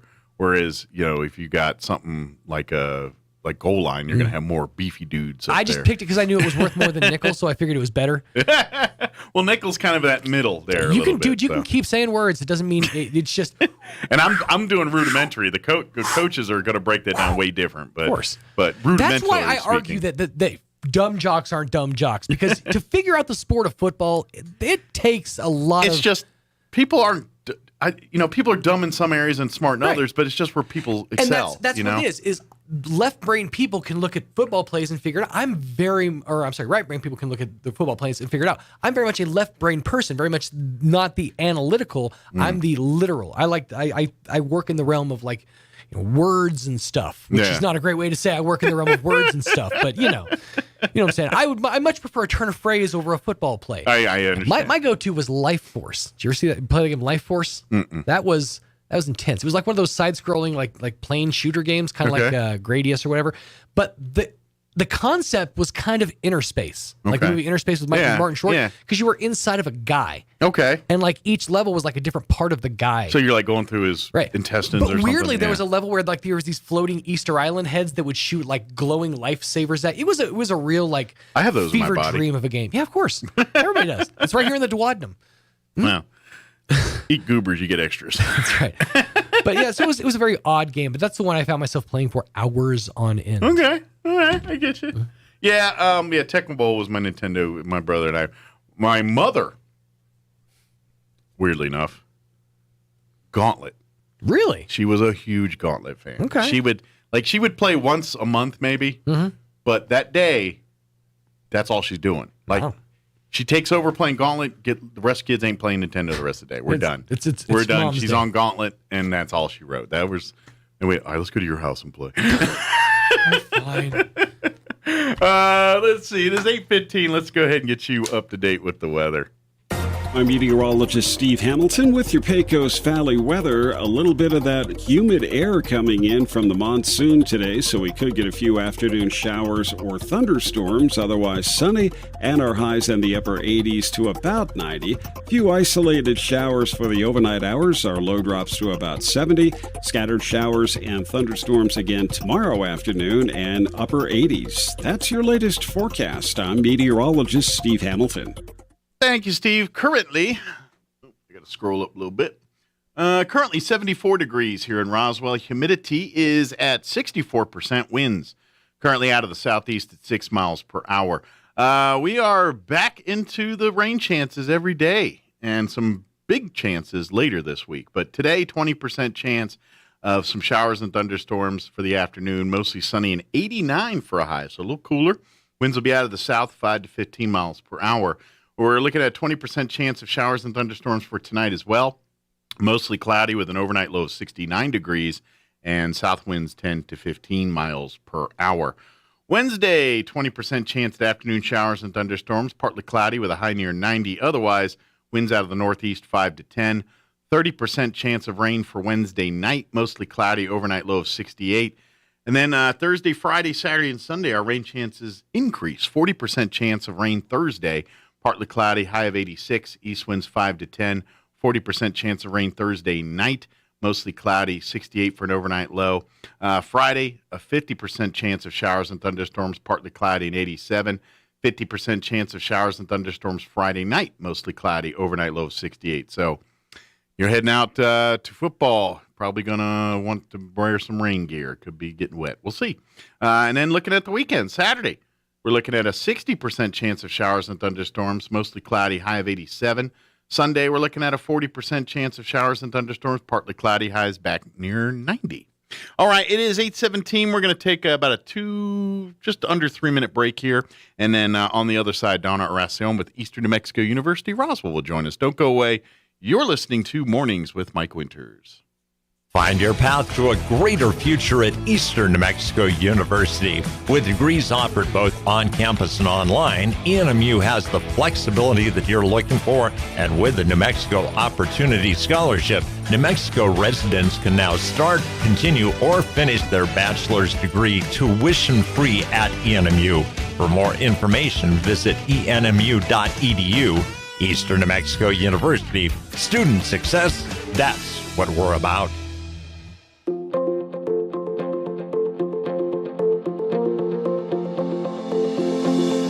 There are 3 key phrases that need to be spoken on a regular basis in a healthy marriage.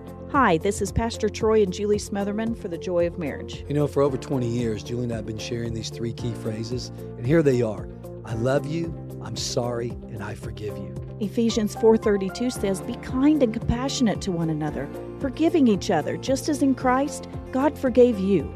You know, it's so easy to expect others to love us, to say I'm sorry, and to forgive us. But you know, it's really a gift that we give each other. You know, the Bible teaches us we sow and we reap. Sow into your spouse, I love you, I forgive you, I'm sorry. And then you'll reap a harvest in return. Someone has to start the process. Let that be you today so you can really enjoy your marriage. If you have any questions or would like further information about the Joy of Marriage Ministry, please go to jomconference.com. Hi, I'm Dr. Keon at Carabelli Dental. Same-day smiles are what we do. My passion is helping patients chew, talk, and live with confidence. That's why I'm one of the few doctors in the U.S. who can create beautiful same-day smiles with the latest digital implant technology. This procedure is life-changing. Just ask Sean. Hi, I'm Sean. I've been that voice that you've heard on the radio for most of my life, but I'm also a dad to 2 amazing kids. I've had a million reasons to smile, but in all my old pictures, I was never smiling. Truth is that life of improper care and being dealt a bad hand genetically left me practically with no teeth. It affected everything from the way I ate, the way I talked, and of course how I interacted with people. And that's where Dr. Keon and Carabelli stepped in. They eased my fears. They explained every step of the process in a way that I could understand, and they made me feel almost like I was part of the team. And now, I can't stop smiling. I have so much more confidence, and I love looking in the mirror now. I can't explain how much of a difference Dr. Keon's dental implant process made for me. Our team can help you find your smile too. Come see us at Carabelli Dental, 575-622-4455. Roswell Skin Center and Dr. Committee are here to provide what you need for cosmetic dermatology, offering facials, peels, Botox, filler, and laser. Dr. Committee at Roswell Skin Center invites you to become a VIP member. Receive $50 off your first treatment. Sign up for rewards at roswellskin.com. Here's a Mornings with Mike Winters fun fact. Alaska is the only state name that can be typed on one row of keys. Go ahead and try typing the other 49 states. We'll wait.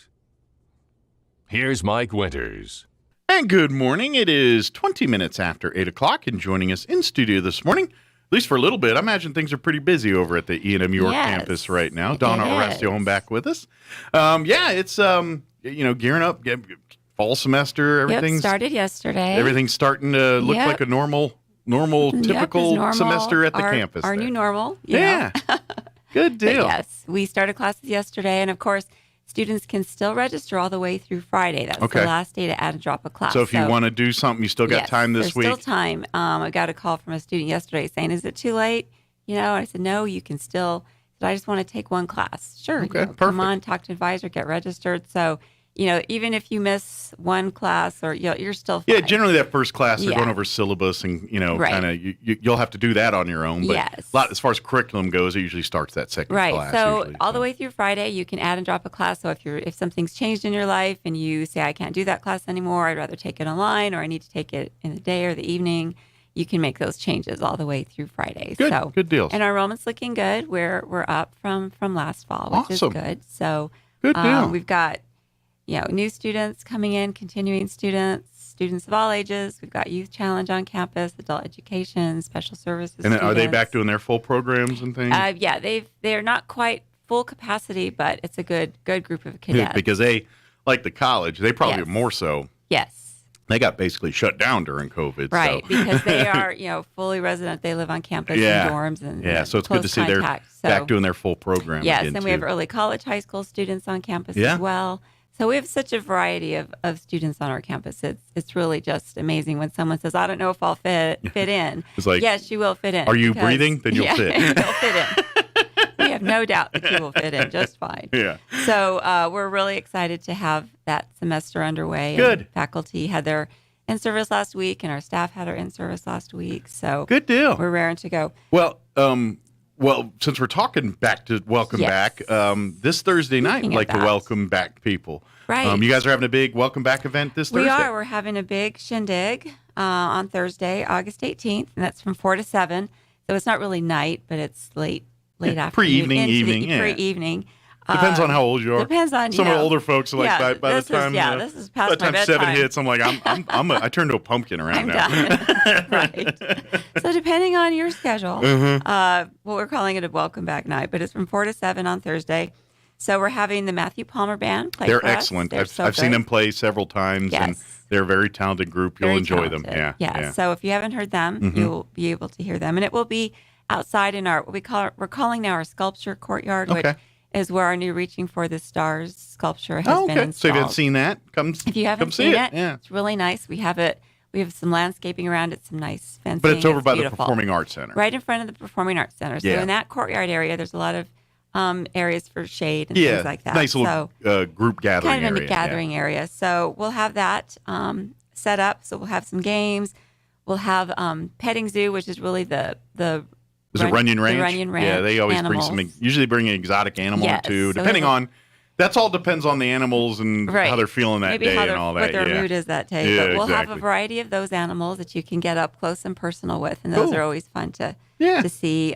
Free popcorn. We'll have a lot of food trucks around as well. So a little something for adults, kids, everybody. For everybody. Yeah. And it's not just for our students. If students have families or so it's for children, the community. For everybody. So the community is invited. So even though maybe you're not even going to school out there, but you want to check things out, or your son or daughter or family member is attending, please come and join us. So or if you got if you're that 18-year-old and you kind of want to feel independent, but you want to show your parents, because especially if you're 18 and you're on your own and you're kind of like I got it myself, but your parents are still like parents. They're going to be parents, and you say, all right, this is what you can come to. Come to this, and you can see my life and all that. Then you go back and let me study. Right. Exactly. So if you want to use this as... You can kind of get a glimpse into their environment. If you haven't been on campus in a while, it looks great. Our maintenance crew is always so good about keeping the grounds, the grass mowed. And it's really nice. Really nice. It's really nice campus. It's a park-like atmosphere when you're not in the buildings and everything. It is. So we're really excited to have that. And our ACES students have actually planned this event and coordinated. There are achieving... I have to remember the acronym. What the acronym stands for? Achieving something in educational, achieving collegiate and academic. Anyway. I'm trying to ACES. ACES. Education. I blanked out on the acronym. But anyway, they're our student ambassadors program. So, and so they're hosting the Welcome Back event. They're hosting it. So they've been trying to just get going in the community and on campus. Just their role, of course, is to be representatives for the campus and work with students and really have more of a student focus so that they maintain visibility on campus and in the community. And so they did a cleanup last Saturday with Keep Roswell Beautiful. Yeah, so they're really getting involved with that community side of the college. And they helped with our new student orientation. So they've been really active so far. So they're planning this event, and we're really happy to have them on board getting this going. Part of college life is social. You know what I mean? That's an important aspect. I know we get so wrapped up in class schedules and getting degrees, and all that's important and the most important thing. But part of college life is the social side and maturing. Depending on your age, obviously, if you're coming out of high school and things, that's definitely a transitional period. But even for folks that are doing a second career opportunity or whatever it is, it's still that opportunity to meet new people, meet people that are doing things like you do. And so come out for the social side of it. Even if you're like, well, I know the campus, I know everything, come out and meet some people and who knows, make some friends. You'll meet some people maybe you haven't met before. And maybe, learn about some of the groups and social side of the campus and opportunities there. And who knows, maybe you'll find your next passion or friendship or something at this. Right. And, it's all based on the theory, of course, that the more involved you are, the more connected you feel to the campus, the more likely you are to continue on your education journey. And that's part of retention, and that's what we're also about as well. We don't want to just enroll students, and we want to find ways to retain them and make sure they stay. It's not about just numbers. It's about providing futures for people. So we want them to continue and feel connected, and this is just one of the activities that we're doing this fall. We have several more events planned. But, so come out, bring the kids, let them get in the petting zoo and eat popcorn and do all that stuff, and then just come meet and talk and hang out and have fun. Right. So we're really excited to have that. And again, everybody's welcome. So 4 to 7 on Thursday. Very good. This Thursday. This Thursday. Coming up. And like you said, It's by the Performing Arts Center. If you're a little confused on right, and there will be signs, but you should be. You'll see a gathering of people. You'll find it pretty easily. You'll see the Performing Arts Center and a group of people just kind of gathering and hanging out. That's where it's at. That's where it is. That's where you'll find us. Yeah. So again, that's Thursday, and then of course we have a number of other things coming up during this semester. And then one thing that you'll be hearing more about is, of course, there's an election coming up in November. It's election time again. Another bond issue. We have GeoBond C. It's C this time. C. Okay. So for higher education, and of course that means projects for universities across the state. And our project is for $2.47 million, and that's for installing fire suppression systems in 3 of our buildings. So that would be the Arts and Science Center, the Occupational Technology Center, and the PE upgrading Center. And updating those fire suppression systems and to that's, more of modern course, stuff. A critical safety aspect that we need That's kind of a big deal. It's kind of a big deal. Just out of curiosity, because I know you have the stuff there, NMMI also takes advantage of this. Do you guys know what their NMMI's project is for $4 million, and that's to expand their Bates dining hall. Okay, so by voting for this, now here's the deal, folks. I can't tell you how to vote. Yeah, Donna. I can provide information. Donna just says it's happening. Please be aware of it. I'm the guy that says vote yes for it because they can't, they can't get political here. But at the end of the day, this is how these bonds that you vote on every couple years. This is how the campuses get these money, and it's for every basically higher learning institution in the states benefits from this. So UNM. Whatever college here, they all probably have a project. Yes. So you're benefiting every single institution in the state here.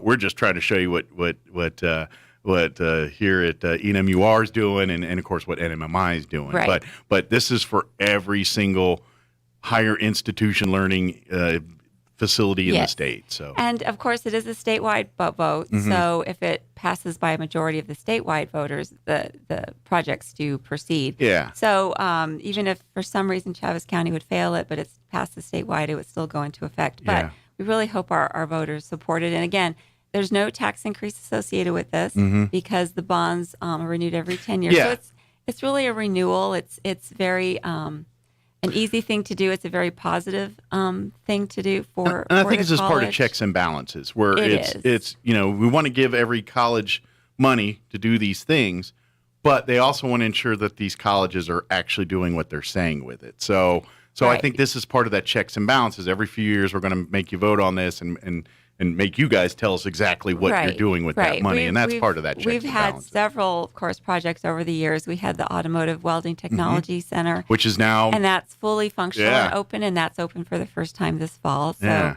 that's a beautiful facility, very nice, very modern, great equipment, space. And trust me, there's many employers in this community that are very happy to see that back up in full capacity. Yes. And I imagine. Because obviously that program did not slow down when this happened. We just had to just shifted a little relocate bit. them to other spaces. But I'm sure it's going to be a lot more efficient now that it's all centralized. And we it's all can train right more there. students as well. So it's a really wonderful facility. And again, thanks to voters supporting the bond, and that was in 2018. Yeah. And then in 2020, we had the video surveillance and campus lighting, which right now is underway on campus. They're working on that. They're working on that. So next up will be this fire suppression stuff. So and then some after of these, that will be fire I'm guessing suppression. that there are 3 older buildings that they've been around since the base days? Or? They're older buildings. The Arts and Science Center was a renovated base facility. The OTC is an older facility as well.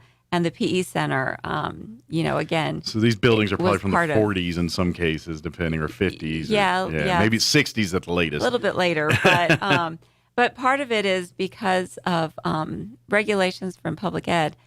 If we have any early college high school students in these buildings, they can't locate in those buildings because they don't have fire suppression systems. Gotcha. So it's part of also a requirement from the So their buildings are PED. almost kind of useless They're to you kind until of that off happens. limits to the early college, and really just for campus safety in general. And these are very expensive projects. So we try and take care of maintenance as best we can, but a lot of times we do ask the voters to support us in some of these higher end projects. Very good. We really need support for. So come November here when you vote, or in October if you vote early or whatever it is here. But when you do vote, please, when you see the ballot, you'll see Bond C on there.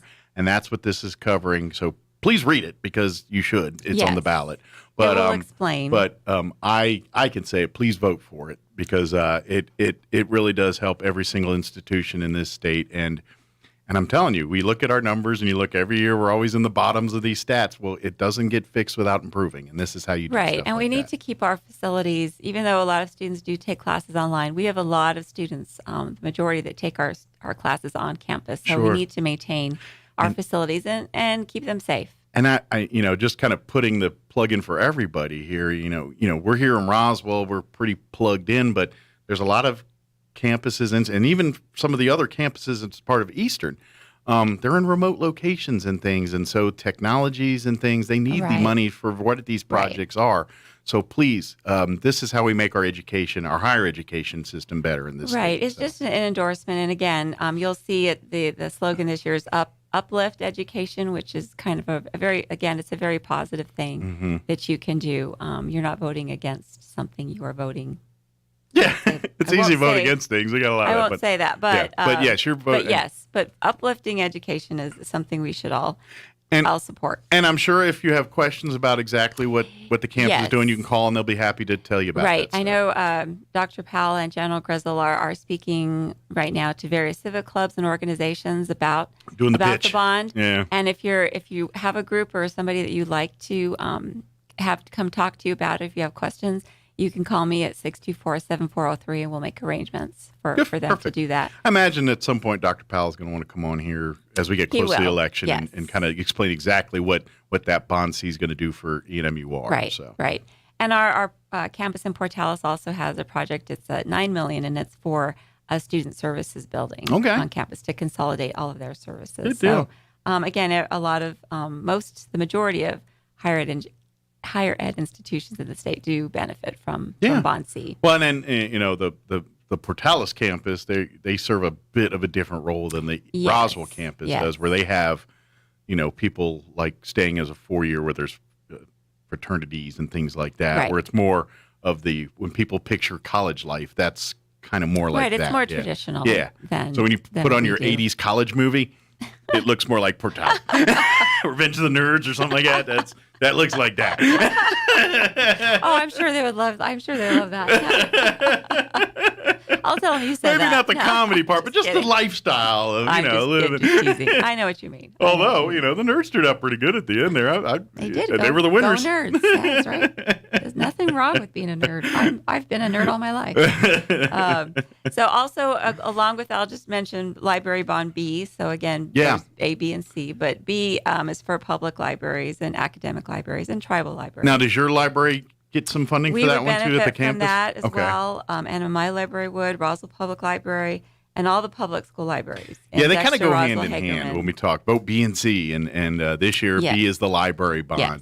And so our library here has probably got a project, and probably every other one in the state as well. They really rely on these bonds to keep their acquisitions current, to make sure they have technology, and libraries are all about technology now. Well, I don't imagine online resources. You guys run your own library, but when a municipality runs the library, they're probably, I'm not saying you guys aren't stringent on your budget, but the way money comes into those, certain things are earmarked a certain way, where you guys probably have a little bit more freedom when money comes in on what you do with it, where because it's from a city or some other municipality, they're like, no, this money only can buy these books, or this money can only pay for these chairs, or whatever it is. Right. And so the bond will allow, it's for a specific project, but those things that maybe some of these other expenses wouldn't cover, that bond B will cover. So yes, and our public library is great. It's a really nice facility, and it's used quite a bit by our community. So we want to make sure we invest in that library as well. Absolutely. Yeah, it's a great resource for our community. So. It is. So please vote for bond B and C here when you do go vote here in the fall. Yes, and just, it seems early to be talking about it, but early voting and absentee voting starts October 11th. I know. It's right around the corner. It's right around the corner, and then expanded early voting is October 22nd to November 5th, and then Election Day is November 8th, of course. So, of course, I got a feeling we'll all get reminded pretty quick I'm here in about a month. All you have to do is drive around, you'll see the political signs and we're in a bit of a lull where you just see sporadic ads here and there, but wait till September starts. Yes. So, and it's on. That's why we're trying to break through some of that noise and make sure people don't forget about the bonds and they get lost in all of the other. Before you get too mad on the ballot, wait till you get to the B and C on the back there. Right, right. Usually it's on the back. It will probably be on the back of the ballot at the end. Good deal. So we've got a couple other things coming up. Of course, our community college board has welcomed a new member, Jamila Miller. I saw the press release yesterday. She's our new board member. So she replaced Ralph Frescas in District 4. So Great. Her term will continue through December of 23. So we're glad to have a new member on our board. And is she an alum or? She is not. Okay. But has probably vast experience she has in great education. Educational experience. She's an assistant principal at Berendo Middle School currently. Okay. So she's Nice. very tied into the school district. Very good. So, That'll be a nice little connection. Yeah, so in our- with in the our- RASD in the college. Yes, and our college board, of course, is our main governing board. So Maria Trujillo is the chair, our president, and she's also Good deal. with the Roswell School District. Well, they're the ones at the end of the day that decide the direction of the campus. Yes, and and then they're the great. president marches to those orders. Right, basically. and a lot of times they'll refer what they'll make a recommendation that will go on to the Board of Regents, but they play a very critical role, and there are eyes and ears in the community as well. So Yeah. so please, They're kind of reach the out pulse to of the campus. those members, and yes, and all of their information's on our website Sure. as well. And by all means, if you ever have questions or want some update, by all means, please reach out to them. They love to talk and get and input. their meetings are public. They meet once a month, and we always post the agenda on our website and have open public meetings for that as well. We're also going to be doing some we're calling them listen and learn sessions for the community input that we're seeking for revising our strategic plan. So every few years we revise our strategic plan, and that kind of is the roadmap for what the campus will be doing for the next several years as far as programming, services. Kind of like when a city direction. talks about a master plan or something like it. This is sort of an equivalent to that for the college. And as a community college, we want to know what the community thinks about what we're doing. So we have a few of those scheduled right now for Roswell. We're also working on some for the Valley communities as well. But August 25th at 5 p.m., we're having a session at the Roswell Public Library, in fact, in the Bondurant Room. And then September 6th, and that will be at 11:30. We're trying to do some at two different times. Sure, catch people. They would rather do it in the evening or at lunchtime. Yeah. And that will be at the Roswell Public Library in the Bondurant Room. Okay, so same place both dates. Same place both times. So the 25th? August 25th at 5 p.m. Okay. And September 6th at 11:30 Nice. p.m. And then we'll let people know if you live in the Valley communities when we're doing those is there as well. Okay, and we'll get those words. So for again, that. that's just to, you'll hear about what we're doing, what we're thinking of doing in the future. But if you have an idea or any kind of input, I think you should do this, or you should look at this, or just from a community perspective, we want people to give us their input. And that's the thing we want to stress is that college is your college. It is your college. It's a part of the. I mean, obviously, the main goal is to educate and get people degrees and get them to their next level of future plans for them. That's the end game. But at the same time, it's that partnership. The businesses that college can't grow without the support of the community. Right. The community cannot get better without the support of that college. Right. And that's much. And that's the partnership that the foundation, the board, all these folks foster and constantly. And you're talking about the listening. That's all part of that.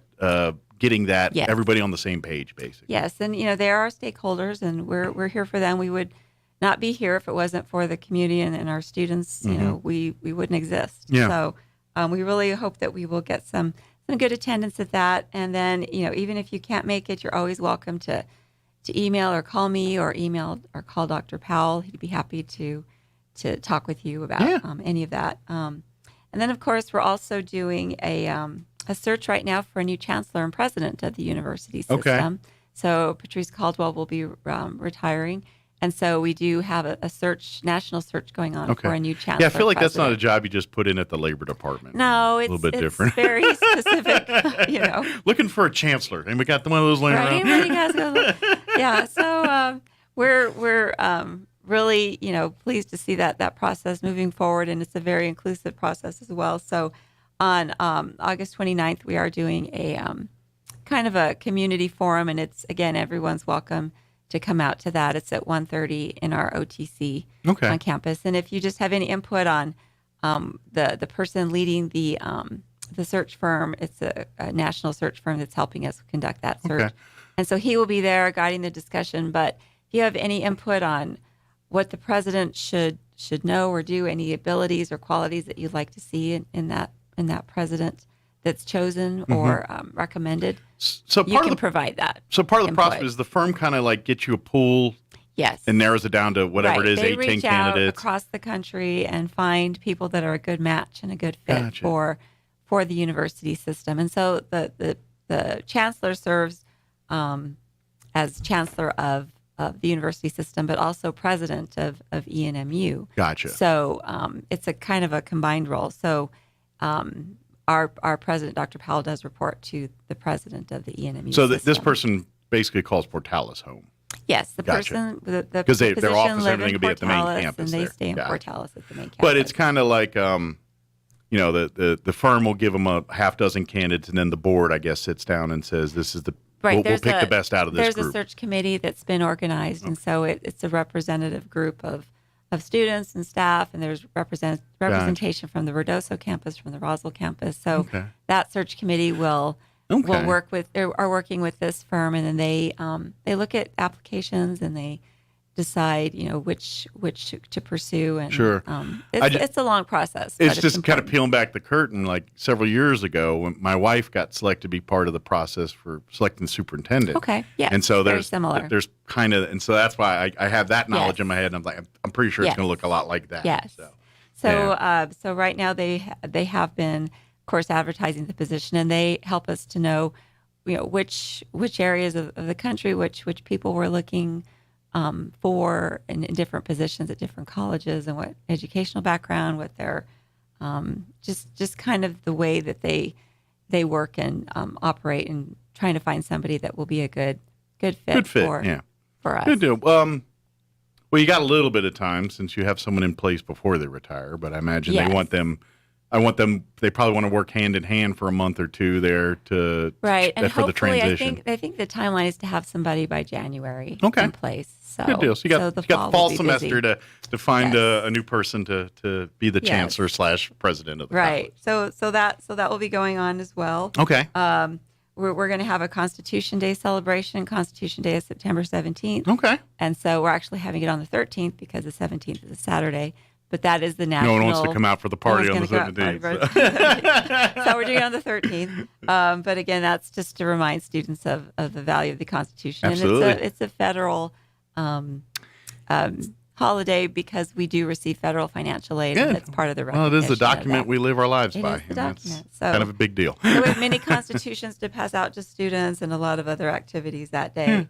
And I always think it's good for every American to be more familiar with the Constitution than most of us are. So. Yes, I agree. Any more familiarity of that document is important. Absolutely. The more people know about it, the less people can manipulate it. Right. Exactly. That's another story for another day. That's another story. We won't go into any of that. So we also have a foundation banquet coming up on October 25th, and that will be on campus. You'll hear more about that. We're going to do an art gala, community art gala on November 10th. Of course, graduation will be December 8th. So we have a lot of things that we're planning and in the works for the fall. So it'll be a very busy fall semester. So, and of course, Donna will be here and we'll to be keep here, us and up to date. We'll bring you other staff members that can come and talk about some of the other things we're doing during the semester. But don't forget, this Thursday, the 18th, from 4 to 7, come on out to the Welcome Back event. Yes. It's going to be at right by the Performing Arts Center at the new sculpture there in the sculpture courtyard there, right by the Performing Arts Center. Yes. Come, bring the entire family. Even if you're not a member of the college, you're invited to come on out and meet. Please. They're going to have a little petting zoo with Runyon Ranch. They're going to have the Matthew Palmer Band's going to be setting the tone for the music and everything. There'll be games and free popcorn. There's going to be some food trucks hanging out if you want something more substantial. Right. And just come out, mingle, have fun, and let's celebrate the start of a new semester. Yeah, we're really excited to have a semester underway. And then again, if you are still interested in taking a class or two, you have until Friday. You got till Friday to get that. it done. But if you got to swap or move around or whatever, we can do that then. Excellent. Right. And our website has all information on all of this that we discussed. roswell.enmu.edu, or the main number is 624-7000. Awesome. Well, thank you, ma'am. Thank you. We'll see you next time. Okay. All right, 8:47. We're going to pause real quick for news. And I think I have extension office people here. I'm not sure. I haven't heard anything. Been Yes, kind of you quiet. do. Oh, is there? I see Kind of that. quiet. Didn't hear anything. So I didn't know if they were here or not. We're going to take a quick break, and then we'll talk to the folks in the extension office. Don't go away. Now for your Pecos Valley news update, I'm Jared Zarello. A Dexter man is identified as the victim of a deadly crash that took place Saturday near Tucumcari in Quay County. New Mexico State Police reports show 71-year-old Earl Kimmer was headed north in his Jeep Wrangler at a high rate of speed when the Jeep lost control and left the roadway. The vehicle reportedly struck an embankment and went airborne, crossing Highway 54 and flipping several times. Kimmer was not wearing a seatbelt. He was ejected from the Jeep. Federal regulations call for the WIP plant to be closed by the end of 2024, but many are now recognizing it may be open forever. It's the nation's only deep geological repository for nuclear waste, and it's located near Carlsbad. A debate in Clovis Friday focused on future shipments to the waste isolation pilot plant. WIP leaders are seeking renewal of the 10-year permit that allows the site to continue receiving shipments. You're up to date. I'm Jared Sorello. I'm meteorologist Steve Hamilton with your Pecos Valley weather. A little bit of that humid air coming in from the monsoon today, so we could get a few afternoon showers or thunderstorms. Otherwise sunny, and our highs in the upper 80s to about 90. Few isolated showers for the overnight hours. Our low drops to about 70. Scattered showers and thunderstorms again tomorrow afternoon and upper 80s. That's your latest forecast. I'm meteorologist Steve Hamilton. With the Wall Street Business Report, I'm Bill Alexander. Kraft Heinz is recalling thousands of pouches of Capri Sun after some cleaning solution accidentally mixed with the juice on a production line. The company says it's recalling about 5,800 cases of Capri Sun Wild Cherry flavored juice blend. The best when used by date on the package is June 25th, 2023. The company says it discovered the problem after getting consumer complaints about the taste of the juice. London's Heathrow Airport says it will extend its cap on daily passenger numbers until the end of October to cope with the soaring demand for air travel amid staffing shortages. The airport, one of Europe's busiest, said a maximum of 100,000 travelers can depart each day until October 29th. The daily cap was expected to be lifted September the 11th. Heathrow imposed the temporary limit in July, saying the passenger traffic was more than the airport ground staff could handle. For the Wall Street Business Report, I'm Bill Alexander in Washington.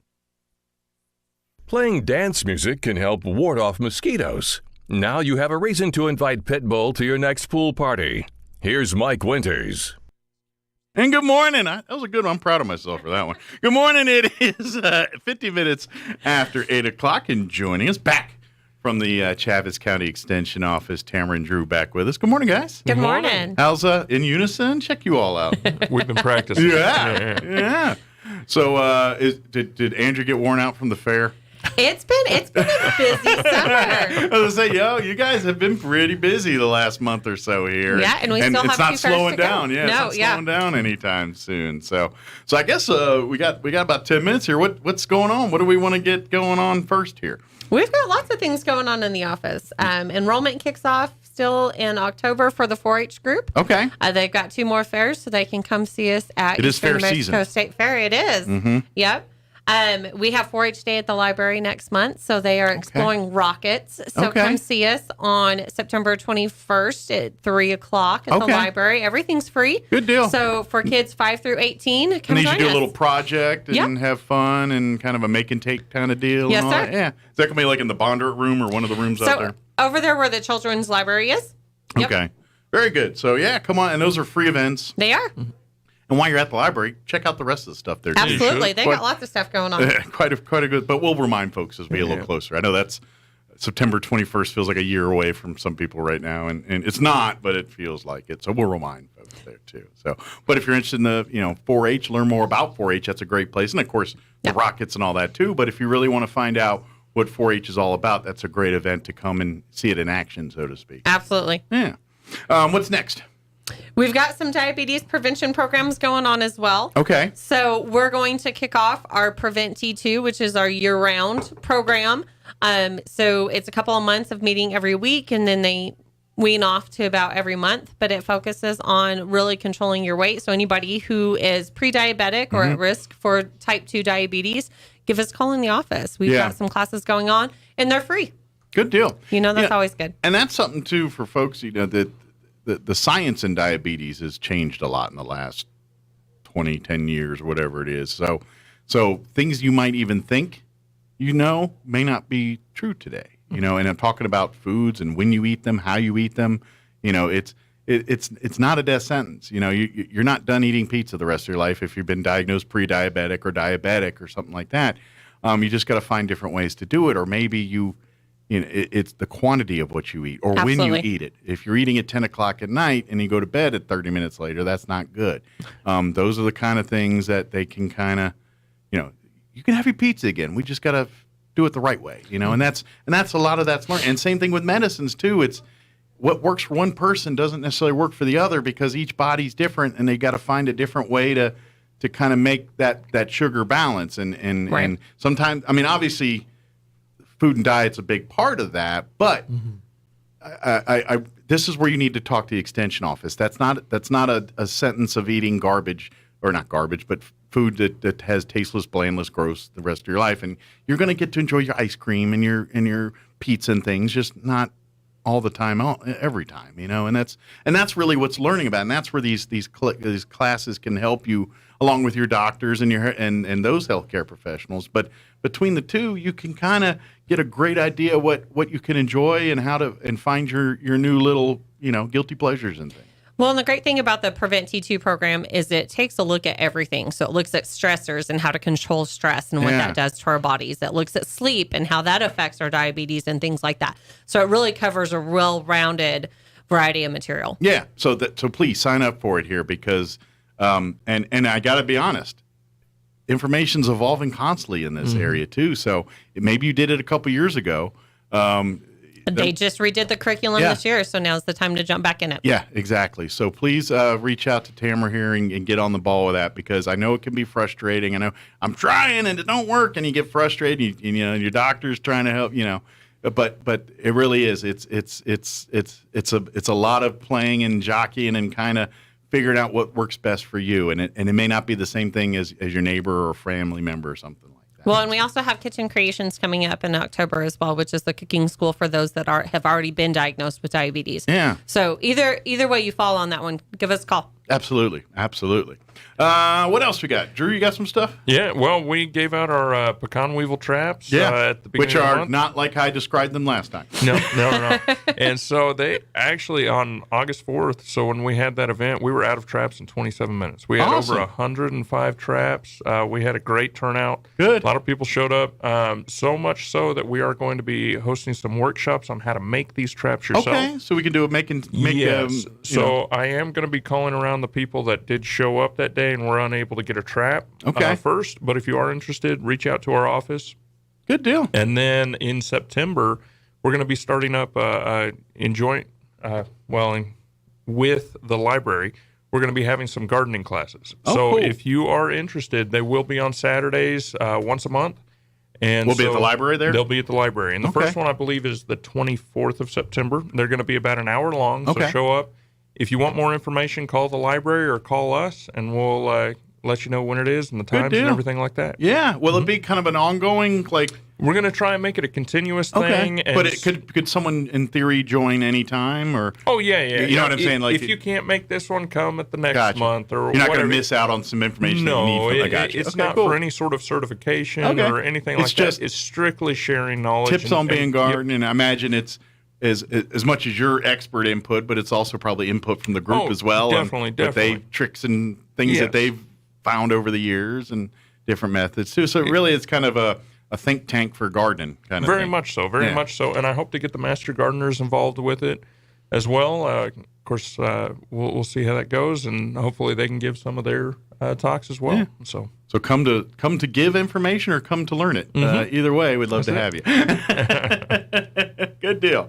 And of course, if you miss all this, you can always check it out, the extension, which we'll give you in a minute here. Definitely. And obviously with these library events, the Roswell Public Library puts them all in their calendars and things, and they usually do it like 2 months out with their calendar. So you can grab one of those from their from the library and just put it on your fridge or whatever, and that way you can kind of keep up to date on these different extension office events as well too. So, and then on top of their movie nights and computer and various quilting nights and things they do. Yeah, they're doing all kinds of fun stuff. Yeah, exactly too. So, what else do we got coming up? Is that covers or more stuff here?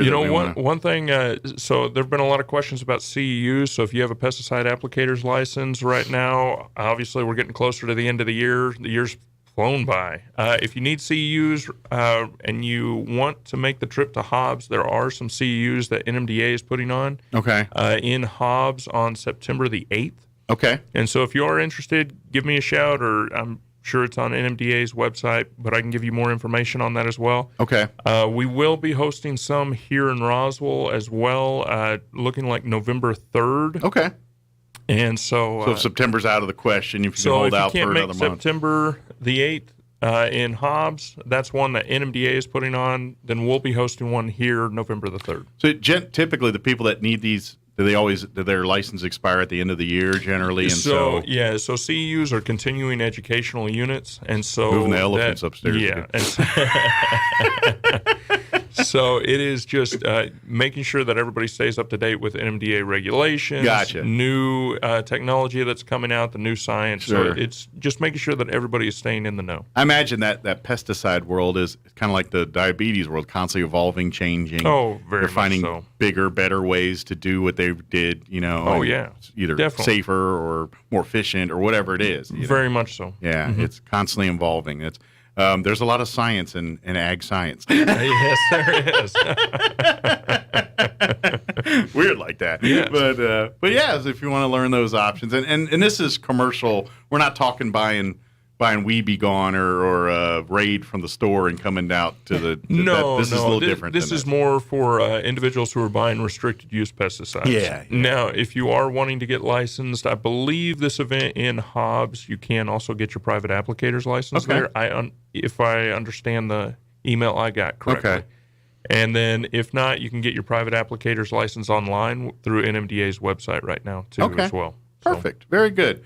But again, Hobbs September 8th, and then looking like a November one here in Chaves County. Yes, November the 3rd. So the other thing in November that they can look forward to is our Christmas showcase. Yes. Yes. So tickets are going to go on sale September the 1st. Okay. The showcase is going to be November the 15th. Good deal. And that's very popular? Yes. It's a great event. Sooner you get a spot, the better for you. You always get a make and take book that's got all the projects they talk about, but it's kind of a round robin where you go to these different stations. You get to make, and this could be food, could be decor, could be gift ideas. Yep. They're different every year, and you get the booklet with all these things, and the booklet's different every year too. So it's kind of if you went last year, you almost got to go next year, and kind of a tradition. But if you haven't started it yet, then start your tradition this year. Absolutely. So call the extension office, which we'll give you the number here in a second, and reserve your spot today. Yes. Because it does go fast. Usually there's like a midday and an evening one. Is that we do. still? So we do one at 1:30, and then we have an evening one. Good so deal. you can pick your choice. They've both been about the same size. They both have the same thing. So it just depends on what day of the Works out what your day schedule works, yeah. better. Very good. If anybody has any questions about anything we talked about, whether it's 4-H stuff or any of the ag stuff or any of the home ec, the diabetes, any of that kind of stuff, what's the best number to call? 622-3210. Very good. And then, of course, it's under New Mexico State University, but Yes, the Chaves County Extension Officer, if you go under New Mexico State, you'll find the Facebook links for all of that. Absolutely. And then you can like and follow and get information or ask questions as you see fit there, too. So, is there anything we missed? Probably. We'll get it next time. We'll get it next time, if not sooner. So, thank you guys, and we'll see you here next time, if not sooner, okay? Absolutely. Thanks, Mike. All right, thank you. You listen to 106.5 Roswell's Talk FM, KEND, or Roswell, New Mexico. More on these stories at townhall.com. You're considering protecting your retirement with gold or silver? Listen up. Mark Davis here. One company I trust for this, Advantage Gold, the highest rated precious metals firm in the country. They've won the Best of TrustLink Award 4 years in a row because they really educate their clients on how to buy gold and silver the right way. Call 800-900-8000. 800-900-8000. Talk to one of their experts. They can send you a free gold kit along with a free copy of the Wall Street Journal national bestseller, The Great Devaluation. information. Number again, 800-900-8000. Don't wait any longer. Get the best information, the best process, the best service, the best value, all from Advantage Gold. 800-900-8000. That's 800-900-8000. Call Advantage Gold today. 800-900-8000. Advantage Gold is not an investment advisor or a tax advisor. Consult with your financial advisor before investing. Call 800-900-8000. A year after the Taliban seized power in Afghanistan, tens of thousands of people who worked with foreign governments remain trapped in the country. The BBC's Yogita Lamoye reports from Kabul. More than 100 teachers who worked for the British Council are yet to be evacuated from Afghanistan. Some of them have told the BBC that they've been detained or are being investigated by the Taliban, accused of being spies for the UK government. Most of them are in hiding. Hundreds who worked for and with the UK military are also still stranded in the country. Many say they feel abandoned by the British government. The UK Foreign Office has said it's processing applications as quickly as possible.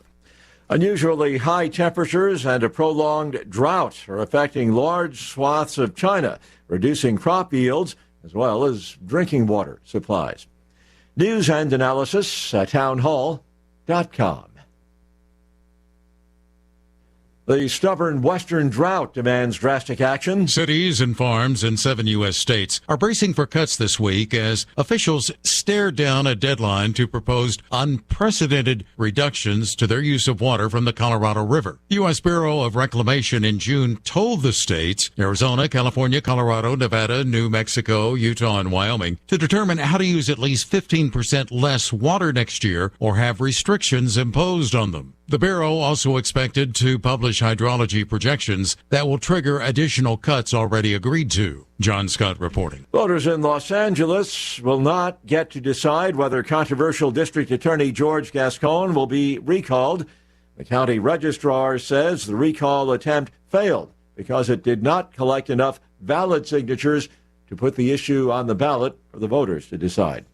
More on these stories. Townhall.com.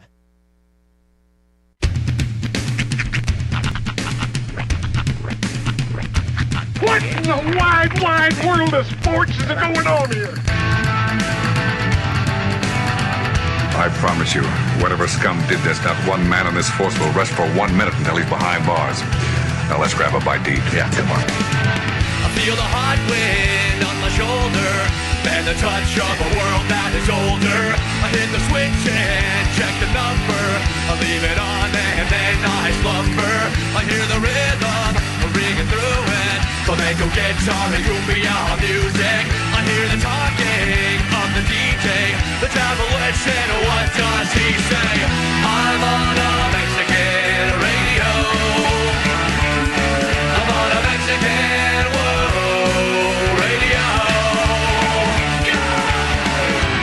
Broadcasting live from high atop the J.P. White Building in downtown Roswell, New Mexico. It's Mornings with Mike Winters on 106.5 Roswell's Talk FM. Is that what I sound like when I talk? Now, here's your host, Mike Winters.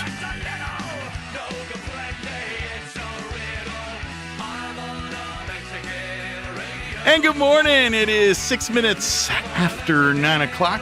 Welcome to hour number 3. Chris Inviernos. Mornings with Mike Winters, right here on 106.5 Roswell's Talk FM. Happy Tuesday. Welcome to it. It is I'm going to say it, nice weather day. The start of it. It's actually been quite nice. 89's our high today. There's a chance of rain. I mean, you can't really complain. It's we're heading into the back half of summertime. Mm-hmm. We walked through the desert on a horse with no name. Felt good to be out on the range. Did feel good to be out in the rain. What? Hold on a second. Did you change the lyrics or do you just not know the lyrics to the song? Let me see.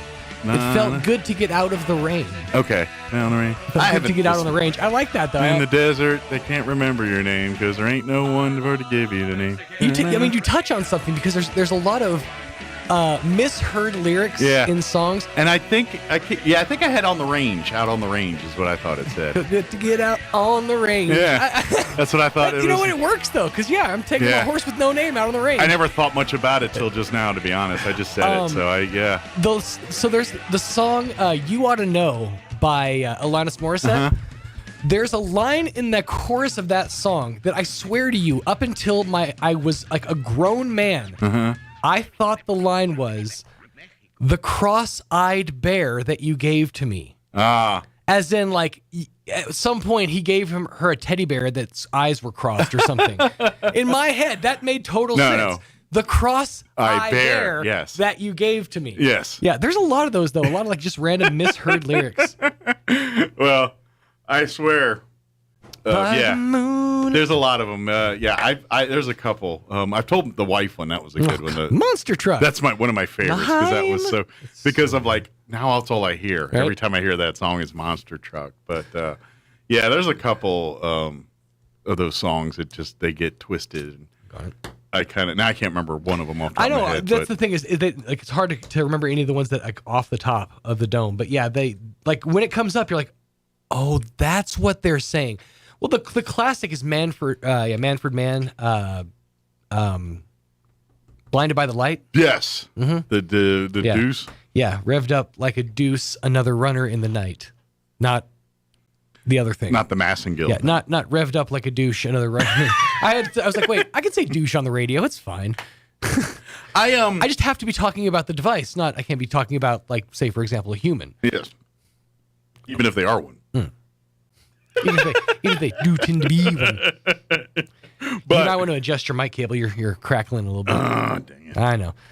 Just looking out for you since you ain't wearing the can. It's too hot. I know. Is it real hot? That's okay. It'll actually not. Well, it's just my head. I was wearing the headphones. I was wearing the headphones. It's not hot in here, but once I put the headphones on, I got sweaty, so I took them off. Yeah. Kind of nice. Or it'll just suck out the little bit of cold we have. Or just the sounds of construction down the street. Whatever, either way. Sounds of construction. Anyway. A lot of singing in the third hour of Mornings with Mike Winters. Yes, Punch Drunk Love. But happy Tuesday. All right. See, when I get punch drunk, I tend to get a little. Okay, so have you heard the term slap happy? Mm-hmm. Do you equate those two terms equally? Because I've always heard people some people will say punch drunk, some people will say slap happy. So I kind of have always like paralleled the two. I in my head, do they mean the same thing? In my head, yes, they do. Or am I just dumb? No, I think that it's probably where you come from, and the turn of phrase. Right. Certain turn of phrases come from different areas, and I'm thinking some people were slap happy, some people were punch drunk. Right. It's a lot more fun to say slap happy. I don't know if you've ever indulged a little slap happery. I enjoy a good punch drunk. That's true. Dude, have you seen any of these Dark Brandon memes that are being put out? I have not seen Dark Brandon meme. It's. I mean, I'm kind of in awe of these things. So, a few. Is this Let's Go Brandon? It is. Okay. Basically, there was an image of Joe Biden that some anime artist worked up. Okay. Of Joe Biden with like glowing eyes. Like a demon? Like a demon. Okay. And so it became this meme, Dark Brandon, where basically all of them are just essentially an anime Joe Biden with glowing eyes. Sometimes they're yellow. Most of the time they're like laser eyes. Okay. So a lot of times, like these pictures, they're equating him almost to like Homelander. Well, see, the second one and third one, very Homelander. The first one looked Archer to me. Yeah, right. Because of the yellow. Yeah. Because of the yellow. Yeah. But no, so this is morphed into like some of these that are just like basically it's making Joe Biden into this like Terminator looking thing. Like there's one where it just shows Dark Brandon sitting on a throne on top of a mountain of skulls. Oh, jeez. Like he's had all these guys like, but then you look at Joe Biden, he's sort of he's Sleepy Joe. He's just like grandpa. Yeah. So it's like he's capable of none of these things, but Dark Brandon, however, he's He accomplishes all. That's what happens. There's a lot of work, the work in of the word malarkey into the memery. See, which is fun. Y'all make fun. I love the word malarkey. Malarkey and shenanigans are two of my favorite things. I love to crowbar that. That's right. Them. Sometimes you get up to a little malarkey. Sometimes it's shenanigans. Yeah. Sometimes it's I love working those words in. Those are my favorite kinds of words to work in. Mm-hmm. So I judge no one when they do that. Oh. Although this whole dark thing. Mm-hmm. You know why that's happening? It's because Master Puppets made it back onto the charts. Right. And now they're trying to. There's, I guess, one little girl that last week that tried to cancel Metallica, and that went over like a lead balloon. Really? Oh, she got mad, claiming that they're racist or something, and James Hetfield said the N-word once or something, according to Axl Rose. No. Here's the thing. He was just saying, like, the first four letters. That's just how James Hetfield talks.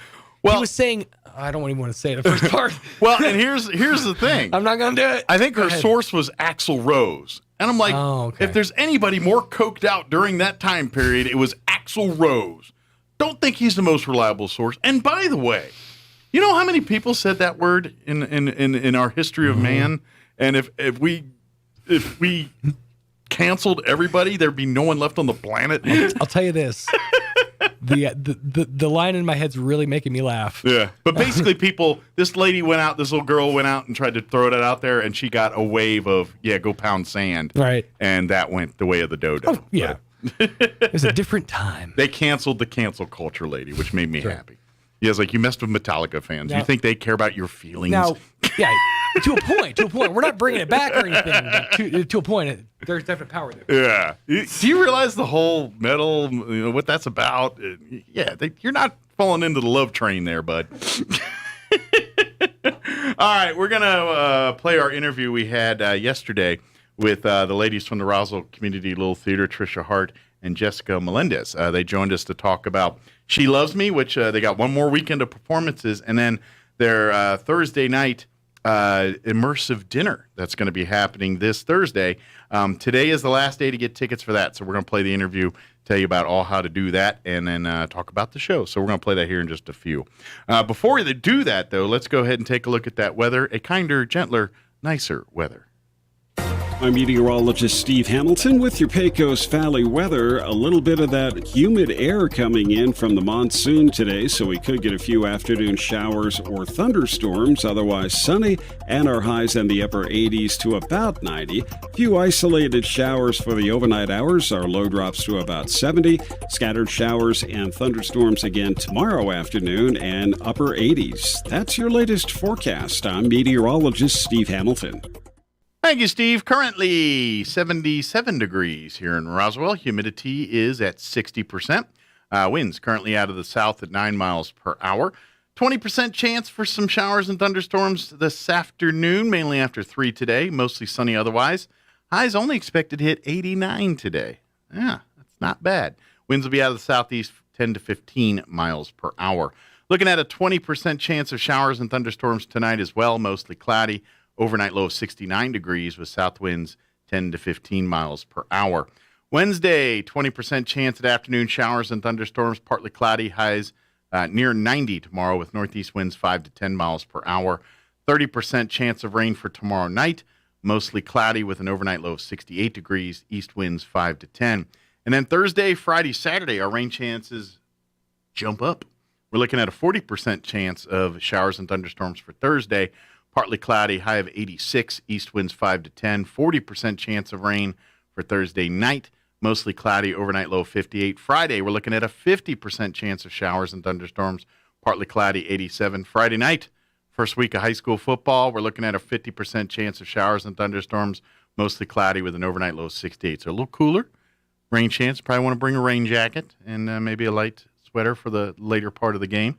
And then for the weekend, Saturday, we're looking at a 60% chance of showers and thunderstorms, mostly cloudy, high of 87. Saturday night, 50% chance of showers and thunderstorms, mostly cloudy, 68. And then Sunday, a 40% chance of showers and thunderstorms, partly cloudy, highs near 90. 40% into Monday as well. So rain chances officially, and then our bigger chances later this week, beginning really Thursday. So hope we get some moisture out of it, good moisture. All right, it is 9:17. We're going to take a quick commercial break, and then we're going to play that interview with the ladies from the Roswell Community Little Theater on the other side. Don't go away. You're listening to Mornings with Mike Winters. Pressure Services LLC in Artesia has immediate openings for experienced vacuum truck, kill truck, and hydrovac operators. Operators must hold a Class A CDL or Class D CDL, at least 2 years of experience, and be at least 25 years of age. All positions require a clean driving record and must be able to pass a DOT drug and alcohol screen. Pressure Services offers great pay with IRA benefits and employer contributions toward health benefits. Please apply in person at 402 West Main in Artesia, inside the Age Safety Facility. Equal Opportunity Employer. Hi, I'm Dr. Keon at Carabelli Dental. Same-day smiles are what we do. My passion is helping patients chew, talk, and live with confidence. That's why I'm one of the few doctors in the U.S. who can create beautiful same-day smiles with the latest digital implant technology. This procedure is life-changing. Just ask Sean. Hi, I'm Sean.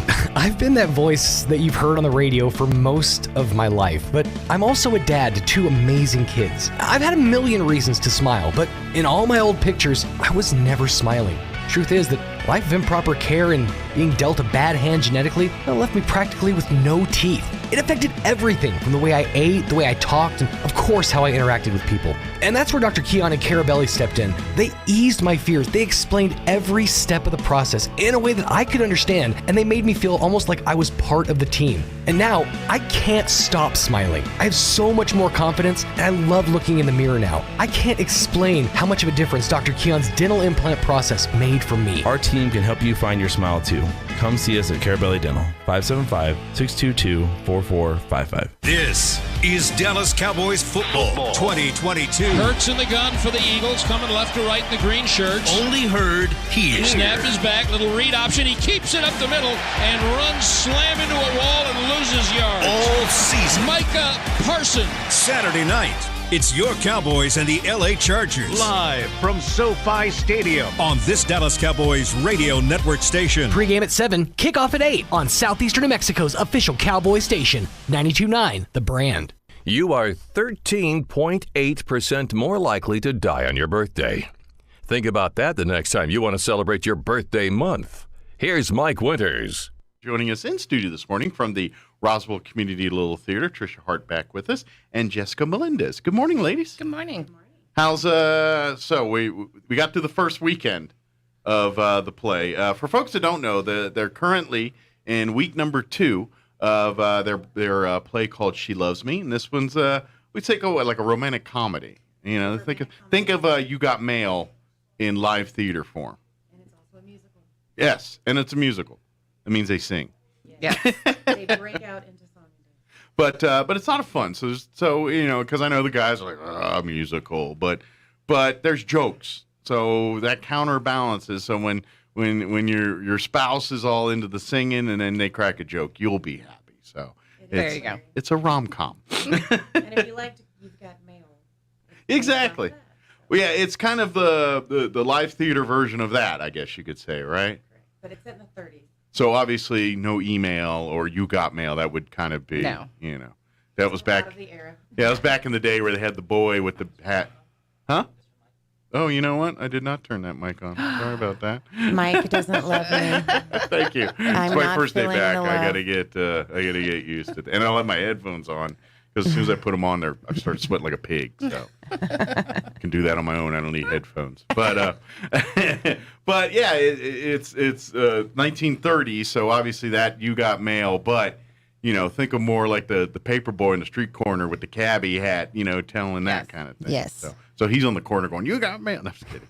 But some scandal. I think a little bit of action. Yeah. So kind of give, like you said, it's You Got Mail in the 1930s, but kind of give the storyline for folks that maybe they've never seen You Got Mail, so they don't know what that means. Well, let's see. We have 2 people that are working at a perfumery. Okay. And they do not like each other. Okay. Unbeknownst to them, they're also pen pals who really like each other. Ah, I got you. Like the You Got Mail, you know, kind of, except for they weren't using internets. They actually had pieces of paper and had to put a stamp on it. A pen, the whole and thing. you know, it was, you know, calligraphy was a thing, and so people's penmanship was important and all that good stuff. But so And I imagine, so in real life, they're kind of at each other's throats, and they go home and find love with each other. And then I imagine at some point they start talking about each other's, you know what I mean? Well, we can't give it away. Obviously, but I'm at some point they're probably complaining about their work people to each other in the letters, and I'm sure there's a lot of that going on, and don't realize they're talking about the people they're sending the letter to. But and then comedy and love ensues, of course. That's how. Absolutely. So who's our Meg Ryan? I'm just kidding. But if you missed it, you've got one more weekend of plays. We got this Friday night. We got this Saturday night. Those are 7:30 p.m. performances. And then if you don't like evening, you've got one more Sunday matinee at 2:30 this Sunday. Tickets, you can get them in advance, which that way you're guaranteed a seat. You don't have to worry about being sold out on any of that kind of. This is weekend too. Usually the second weekend's a little more popular than the first weekend because people are like, oh yeah, that was pretty good. And they bring some more friends to go see it next weekend, or they forgot the first weekend and now they're going to come out and see it. But either way, generally speaking, the second weekend's a little bit busier than the first. So if you go to roswelltheater.com, spell theater like live theater, THEATRE. If you goof that up, no big deal. They Google it and it'll take you right there. Yeah. But put your pinky out. I'm just kidding. When you're typing, but yeah, get there and then you'll find tickets for this. You can order your tickets. Are they $10? I think, or they're $15. $15. I know. Actually, musical. I think they're 20 now. They're 20. Okay, I believe. Good deal. Well, it's very affordable night for you and if you want to do a date night here, it is kind of a couple's. We are also doing an immersive dinner. Okay, good. On Thursday night. This Thursday. Okay. It's immersive in the sense that you will be dining on the stage in the middle of the set in this parfumerie, and the cast in character will serve you your dinner. Okay. So you'll get dinner. Dinner is catered. We'll call it You Got Dinner. You've got dinner. And with your dinner ticket purchase, you get a free ticket to come back and see to the show. Friday or Saturday or Sunday show. Yes. Correct. So tickets are $50.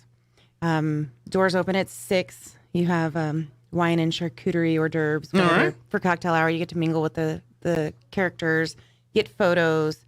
And then dinner starts at 7. You're ushered in all at the same time. You sit on the stage. Nice. Dinner is catered by Portofino's. Oh, nice. You little get Italian? Yes. You get your choice of spaghetti and meatballs, chicken Alfredo, a side salad, bread with a little oil, which is... Oh, that stuff's great. It is. Yeah, that's the problem. They give you that stuff first. Yeah. And then you eat like a pound of that bread, and then they show up with this giant plate of pasta, and you're like, I don't know if I can eat that. Lunch I'm sorry. For the next 3 days. Yeah. And then, of course, we're not going to send you home empty-handed. We will have dessert. We have tiramisu. Oh, man. And you'll have your choice if you prefer ice cream. Ice cream is part of the production. So. I get you. Because you know what? In that world, my wife would be happy with the tiramisu. I would be happy with the ice cream. I'm not a coffee guy, and I'm not. So that's my problem with tiramisu. It's got coffee deal going on, but. But weirdly enough, my wife isn't either, but she's down with the tiramisu. Oh, I love tiramisu. And tickets are available until Tuesday. There are only 10 left.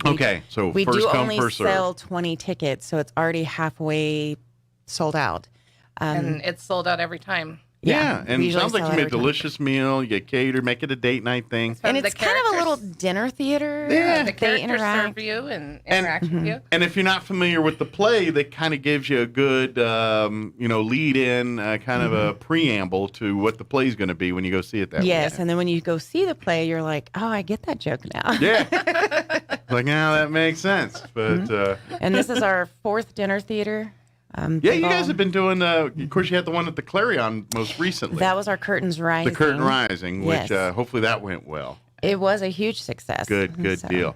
But this one will be back at the RCLT, the Community Little Theater there, over in the Plains Park Shopping Center there. Yeah, we're doing one for every play. So good deal. Every play will have an immersive dinner. Good deal. So come out and they're super fun. Now are the dinners themed to the food wise, like Italian, I kind of see as a romantic thing. We try to make it kind of themed to it. We always work with the director. Sure. Lynetta Zuber and Patty Stacey are the directors for She Loves Me. I've been working with Patty a little bit. That's where the ice cream came into play. We were trying to think of something romantic. I know it's set in, I forget where it's set, actually. Sorry, it eludes me now. But I was looking on the thing I was trying to see. Yeah. So sorry.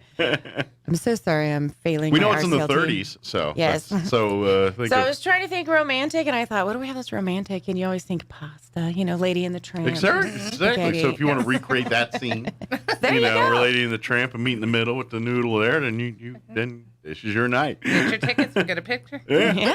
It works with, you said fettuccine Alfredo. It works with spaghetti or fettuccine. Yes. Maybe might be a little bit thicker with the fettuccine, actually, so, in case you got it a little bit tough on the pulling. Aye. Make it a little more al dente for you. I was going to say something really tacky. And I'm refraining. That's my job to say all the tacky things. But it is going to be a lot of fun. Make it a date night. Make it a family night if you want to. And it's unique. Yeah. I mean, not a lot of options. You can go out to the same restaurants every night, or you can go have a really cool immersed experience at the. Well, you make it a 2-night affair. You come out dinner for Thursday night, maybe go see the play Friday night or Saturday night, depending which night works best for you, and just make it a weekend of it. I know kids are back to school now, and probably already could use a little mommy and daddy time, a little time out away from the kids. Things like that. Make Thursday night that, or Friday, Saturday, or Sunday. One of those opportunities to spend some couple time together here. That's the great part about the communal theater. It's great fun. You go out, you get to see live performances. Like you said, this is a musical, but there's equally as much comedy in there. So for the folks that are a little bit apprehensive on wanting to sit through a musical, they can enjoy the comedy, and that's the beauty of live theater. It's way different than going to like. If you're a dude that's going, she's got, you got mail. Yeah, I want to sit through that. That's. But think how appreciative your date is going to be when you take her, or him, to this musical. Exactly, but I also say seeing it live on a stage is 10 times different than just popping in the DVD or the going on to Netflix or whatever and watching the movie. Absolutely. It's live theater. You're seeing people, and to be honest, if you went and saw it this last weekend, you'll go see it this weekend, and it'll probably look like a different show. I mean, it'll be the same story, but it's live theater. Lines get reversed or moved. You never know what's gonna happen. Yeah, prop doesn't do what it's supposed to do. A door doesn't open. These kind of things happen on live theater. And so that's what makes it entertaining. Yeah, exactly. And this one's just a fun rom-com. It's a romantic comedy set in the 30s, so. You can appreciate the kind of the time period too, where I imagine some of the courtship is going to be reminiscent of that era versus this era, which is there was a little bit more romance, I think, back in the courtships of people back then. Oh yeah, it wasn't a quick text. It was a week. Is he gonna email me? No, wait. Is he gonna mail me? Instead of you got mail, you've got text. Yeah, exactly. This one's you got letter. You got letter. You got a quill. The lost art of letter writing. Oh, I know. It's well, and it's kind of I miss it. And I don't, because I miss it in the fact that I love the personal part of it, but I have poor penmanship anyway. I print. I'm not a cursive writing. Should have been a doctor. Maybe. I can do it, but I'm so bad. I'm like, you know what? I'm gonna so others can read what I say. It's not so much the penmanship as what comes from the heart. The thought behind. Yeah. So now it's everyone gets their. On Facebook or whatever, they turn there. Yeah. We're meme central now. It's like, today's diatribe will begin now. So, and it's all day. Oh, yeah. That's more like you got a problem. That's that show. And not you got mail, you got a problem. But again, I do also want to remind folks that we, come out and enjoy this play, come out and enjoy this meal, because you are supporting the Roswell Community Theater and all the programs, the arts that not only are these plays that you guys do like once a quarter, I think is kind of on average what you guys kind of do as far as your plays go. On top of that, but they have the CAPS program, which is the kids arts program, which gets kids immersed into theater to learn all aspects of it, not just what's on stage, but what's up in the sound booth, what's out in the costuming, backstage, and all props, that. Just the concepts of acting and theater and all that stuff. So it's a real great opportunity for kids, especially kids that maybe aren't thriving in school by learning a certain way. This kind of, maybe you get to open up how they understand and learn things. Not all kids learn the same. Not all adults learn the same. Think about it. If things didn't kind of click a certain way in school, but then someone does it through a guitar, or does it through singing or through acting, and now the light bulbs start going off for those folks. Absolutely. It's it's a godsend for some of these families. So please, that's what you're supporting. We've talked about it 100 times, but they're working on getting a new roof there at the Community Little Theater. They're working on that. They did an amazing job renovating that building from a twin movie theater to the live theater that you see that it is today. And but that building is a little bit old, and the roof is not quite Swiss cheese, but getting there. And, yeah.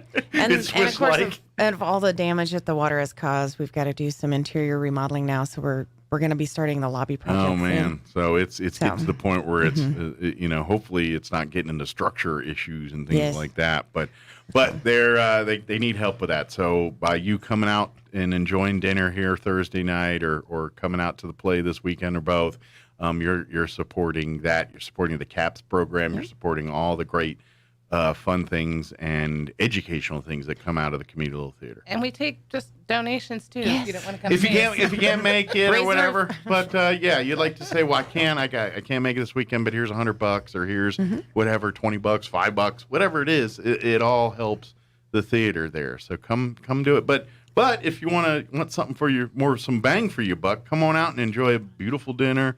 Come out and enjoy a great show. I guarantee you're gonna love it. And I imagine if you came out last weekend and you're like, that was so fun, or I just had a great time, grab a couple friends and bring them out with you this weekend. Oh, absolutely. Come see the show. And the CAPS is doing the living history at the Historical Society again in September. Yes. So come out and see that. We're doing local legends this year. Yeah, matter of fact, they'll be the Historical Society will be on next hour. And I imagine they're talking mostly heritage dinner right now. But we do mention all those things coming up here. It's really cool with, and I know a little bit because I'm on that side. I'm on their board and everything. So I know a little bit about it. That partnership kind of came from one family, the Strange family. And that's their name. I'm not saying they're strange. That's their name.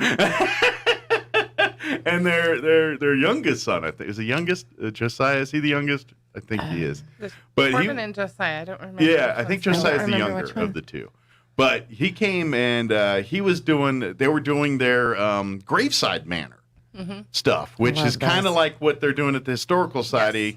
The difference is they go out to South Park Cemetery, and they would stand at the graves of some of the more notable people that called Roswell home. And so this young man by the name of Josiah Strange, he kind of enveloped and took on the role of J.P. White, which the White family, that's their house. That museum that y'all walk through and you go to fourth grade tours and make butter and all that stuff, that's the J.P. White house. And so he would play in a Chautauqua J.P. White, and he'd be out there doing his thing. And so because he did such a great job, the Historical said, hey, come play J.P. White over here.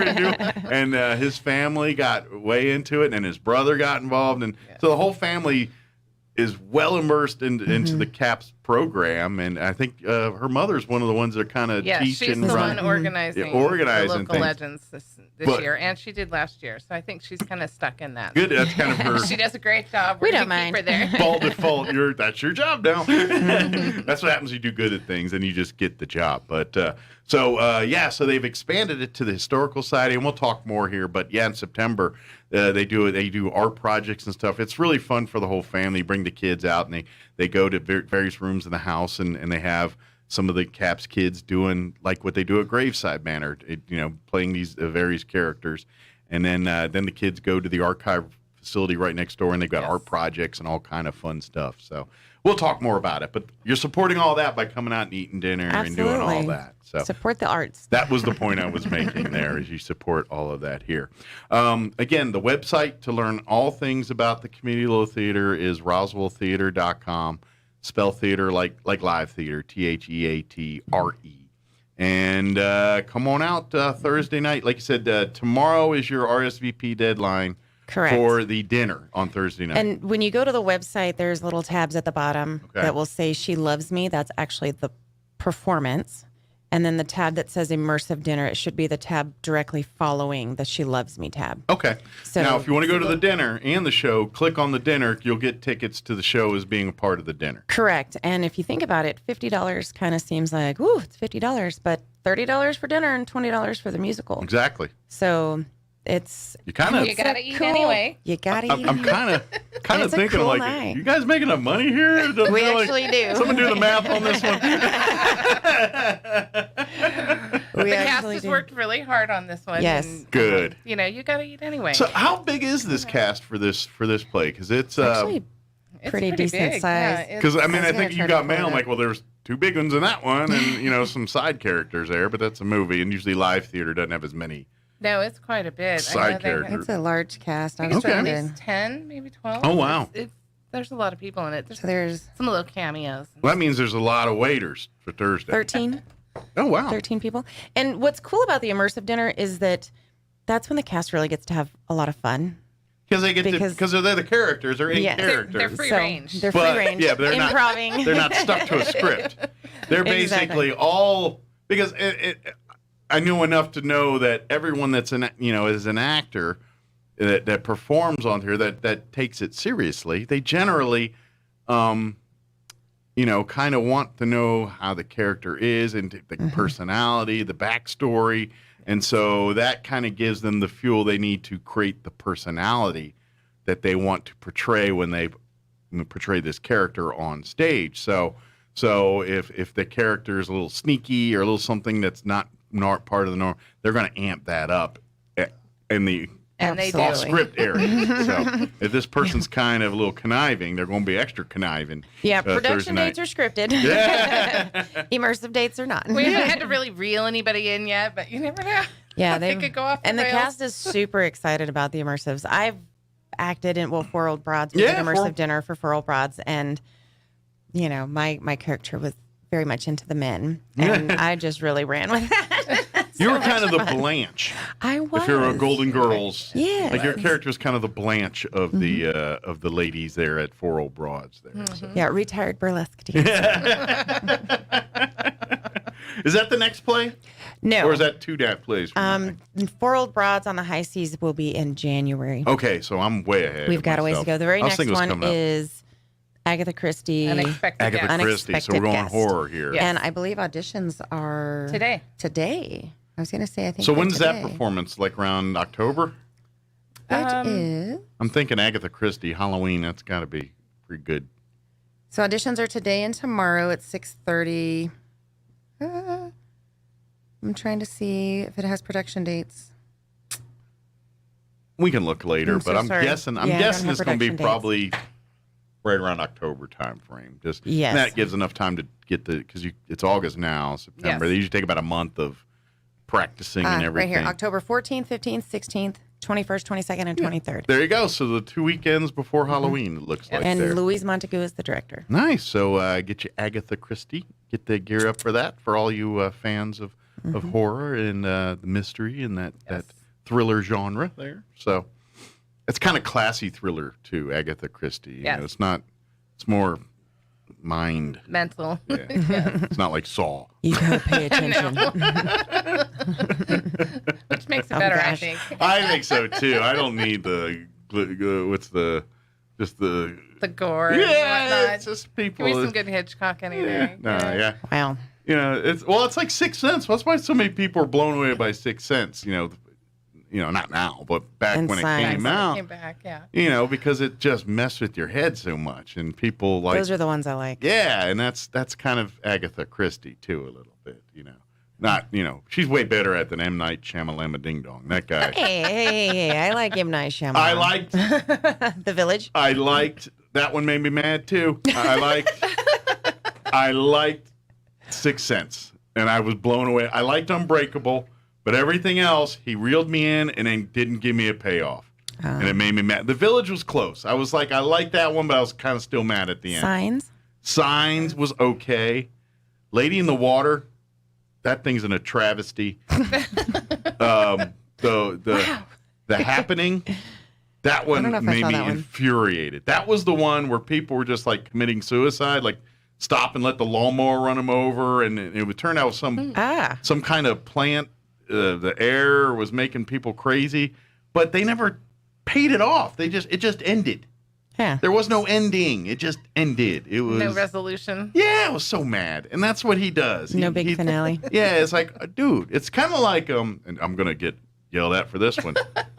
The George, not the zombie dude, not Edward R. Murrow, whatever, James R. or something. There were guys who's famous for the zombie movies. He ticks you off too. Because those zombie movies just end. They don't, it's just like, they just keep going. It's like, dude, solve it. Something, kill everybody, or give me a solve or something. Or it just ends. People stop doing it all of a sudden. It's like, I feel better. All right. Yeah. Tell us how you really feel, man. Sorry, I got sidetracked there, didn't I? It's easy to do. Yeah. He was improving. That's right. Hey. Come out for the improv troupe. But when's your next one of those? Do you know? Usually that's a Friday night show. They're usually Friday nights, Yeah. I believe, after this performance. Okay, so probably We try to fit him in between the performances. Okay, so maybe like September here coming up. Okay, I was trying to do dates. And My I apologies. have been off work for a week, so my concept of time is like, what's today's date? It's August. I know. If it's you go to the website, you'll have access to I think all it's like of the our dates. 15th today, isn't it? Is that right? Yes, all day. Mm-hmm. Good. Okay. Thank you. I'm sorry. I've been really out of sorts for that. Hey, you're forgiven. Thank you. We understand why. So you're forgiven. But please come out and have some fun. Come, like I said, deadline to get registered in your tickets for Thursday night's immersive dinner. What time does that start again on Thursday? Doors open at 6. 6 p.m. So dinner probably starts about 7. 7. So there's a cocktail hour with the cast. Okay, so from mingle 6 to and 7. chit chat, learn a little bit Little about hors the d'oeuvres. characters, and have a little Photo finger ops foods, and and- and then of course nice Italian meal right after that, and then come back the next night or the night after that or the afternoon after that and enjoy the final weekend of She Loves Me here. Yes. But if you just want to go see the play, get your tickets right now. You can get them at RoswellTheater.com, or tickets will be available at the door. But like I said, to guarantee you'll get a spot, like I said, weekend 2 is usually more popular than weekend 1.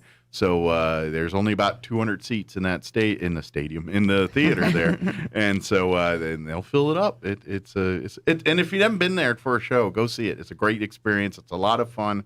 It's great. The casts are always very fun and friendly. The people that help out and volunteer, from the people that are going to help you in the lobby to sound and light, they all are great people. Just having a great time, and they work really hard to bring you a great show. And while you're watching it, don't be afraid to laugh and chuckle or, because that just feeds us Absolutely. more when we're on the stage. So the more we hear you, the more we're getting into it. Yeah. So, and this is probably one of those plays where you'll probably laugh a little, little awe, little ooze, little, maybe a shed a tear, and so happy they found love, that kind of thing. So you hand your husband a tissue, and then when it's over. Exactly. And then, of course, if you like to get involved, they're always looking for volunteers that you're thinking, well, I don't want nothing to do with acting. Or, okay, you don't have to audition. But if you want to help with set design or costuming or lights and sound or makeup, if these are passions you have, publicity. They're always looking for folks to help out backstage and do those kind of things. So even if you don't want to be in the thespian side, the acting side, there's none of these performances happen without an army of support behind Correct. it. So It really is. yeah, it is. So please get out, come and volunteer for that. You just Thursday night, if you come have dinner, ask the cast, say, hey, how do you get involved in there? And they'll be happy Glad to tell you. It might put you to work that night. It's like, Yeah, grab we some will be potatoes, happy come to on help out. you See a thing of rolls, grab it. Good deal. Is there anything we missed? Did we get it all? No, I think we did. Thursday. Good deal. 6 o'clock. Excellent. Come on out. It's out till tomorrow. That's right. Tomorrow's the deadline. As of last night, there were 10 left. I didn't check it this morning. So we're about halfway. So when they're gone, they're gone. And we've sold out every time, so Yeah. get so them it's all they're gonna hot. happen. I don't know So- what it is with Roswell waiting to the last minute. To Land of buy them. Manana. We are just that's our jam. I don't know what it is. It's like, oh, that's next week. I'll order them next week. Exactly. And then when we sell out, everybody calls me, hey, can I still get a ticket? Yeah, sorry. I know. We only have so much space on the stage to actually serve. Exactly. We love to do, but yeah, there's logistics that there's a certain threshold, you know. You get a glass of water, there's only so much water you can put in it. That's Correct. just the way it's it a is. very exclusive event. That's right. So treat it as such. That's right. Brag a bunch of your friends that did not get it. Yeah. Oh, you didn't get tickets? Such a shame. Yeah. I'll bring your doggy back. Psych. Well, thank you, ladies. Thank you. And we'll see you here next time. And have fun. You know, good and all this stuff too. But we do appreciate all you guys do. So we appreciate you. All right. We'll see you next time. Yes, sir. We appreciate you. All right. We'll see you next time. Yes, sir. It is. Now for your Pecos Valley news update, I'm Jared Zarello. A Dexter man is identified as the victim of a deadly crash that took place Saturday near Tucumcari in Quay County. New Mexico State Police reports show 71-year-old Earl Kimmer was headed north in his Jeep Wrangler at a high rate of speed when the Jeep lost control and left the roadway. The vehicle reportedly struck an embankment and went airborne, crossing Highway 54 and flipping several times. Kimmer was not wearing a seatbelt. He was ejected from the Jeep. Federal regulations call for the WIP plant to be closed by the end of 2024, but many are now recognizing it may be open forever. It's the nation's only deep geological repository for nuclear waste, and it's located near Carlsbad. A debate in Clovis Friday focused on future shipments to the waste isolation pilot plant. WIP leaders are seeking renewal of the 10-year permit that allows the site to continue receiving shipments. You're up to date. I'm Jared Zarello. Waking up on the right side. This is the Sean Hannity Morning Minute. You have former Bush Attorney General Michael Mukasey blasting Biden's FBI raid on Mar-a-Lago as a fishing expedition because he's right. I think it's an attempt to find evidence tying President Trump to some violent events or criminal events that took place on January 6th. I don't know whether that's what they found, but the fact is that of the 45 separate items that they seized, 11 had any classification markings at all, and only one had the top classification marking, and those were marked as of the date that they left the White House, which was more than a year and a half before this event took place. You know, and by the way, I'm not buying this Joe Biden story that he didn't know. From coast to coast, from sea to shining sea, it's the Sean Hannity Show. For eligible individuals, 18 and older only. Results vary. Audio effects do not simulate actual hearing aid experience. See website for details and important safety information. How are your hearing aids sounding now? A little tinny. Okay, 2 seconds. With hearing aids from Lively, everything is done remotely in the comfort of your home, from initial testing to adjustments. How are they sounding now? Fantastic. With Lively, you get premium Bluetooth-enabled hearing aids at thousands less than you'd might expect. Advanced hearing aid technology is now affordable and convenient. Your hearing aids are sent right to your door. And if you have any issues, we'll make adjustments 7 days a week for 3 years. No charge. Oh, you people at Lively are wonderful. With Lively hearing aids, you get free shipping, 3 years of follow-up care included free, plus a 3-year warranty with loss and damage coverage. You can't lose. I hear better than I ever thought possible. And now through Labor Day, get $300 off all rechargeable hearing aid models. Just go to listenlively.com. That's listenlively.com. listenlively.com. I'm meteorologist Steve Hamilton with your Pecos Valley weather. A little bit of that humid air coming in from the monsoon today, so we could get a few afternoon showers or thunderstorms. Otherwise sunny, and our highs in the upper 80s to about 90. Few isolated showers for the overnight hours. Our low drops to about 70. Scattered showers and thunderstorms again tomorrow afternoon and upper 80s. That's your latest forecast. I'm meteorologist Steve Hamilton. With the Wall Street Business Report, I'm Rich Thomason.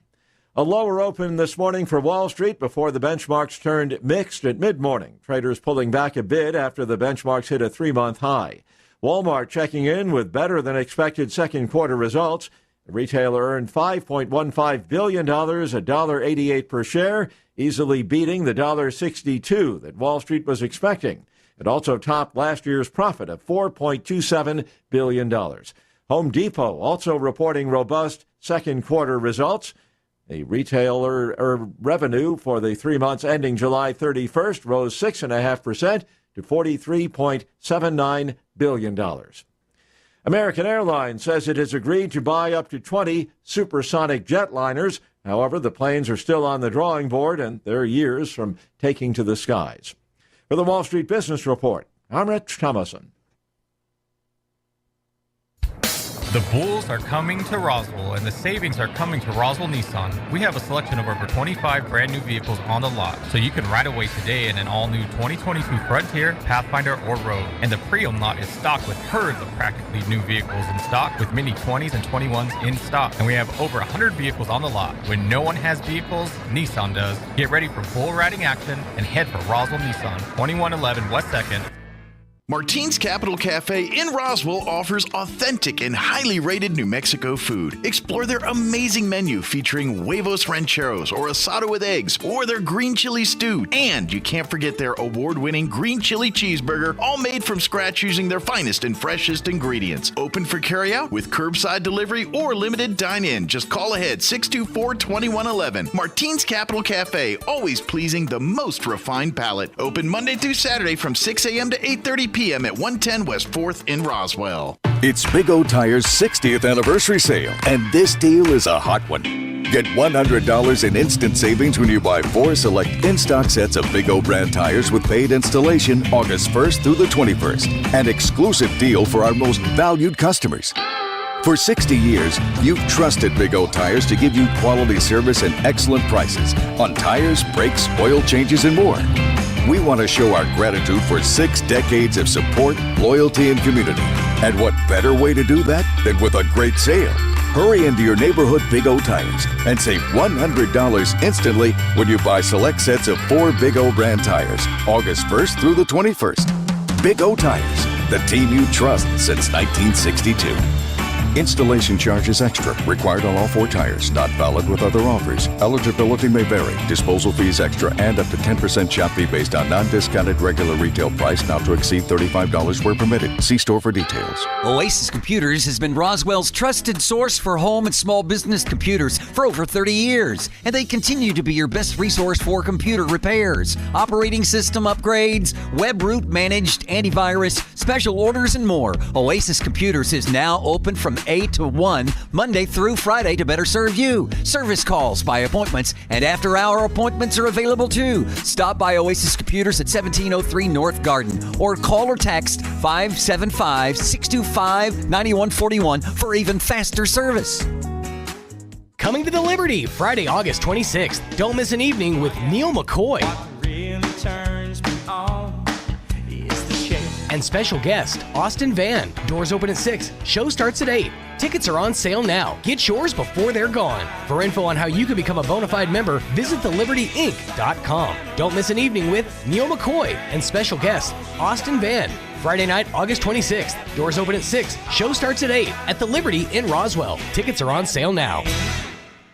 A Greek-Canadian man invented the Hawaiian pizza. His name was Tex Colorado, and he was from Detroit.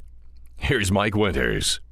And good morning. It is 9:55. Got a few minutes here before we wrap up the show. If you miss any part, you can check it out at your leisure, ksvptv.com, or look for Roswell's Talk FM on YouTube or Facebook. Yeah. Speaking of YouTube, I have found myself diving down an interesting wormhole as of late. I discovered it. like 2 weeks ago. Okay. Are you done with Jehovah's Witness? No, why'd you have to say the name? See, now they know. Oh, they know. Now they know. Now they're going to be sending people out. Now Watchtower will be coming soon to you. Isn't that their publication? Right. They're not door knocking right now. Is that Mormons? I can't remember. They haven't officially at the government body level. They have not decided to start door knocking again. So, okay. Yeah, I keep up for COVID reasons. But, right. But no, this I found out about it like 2 or 3 weeks ago. Apparently, there's a World Slap Fighting Championships.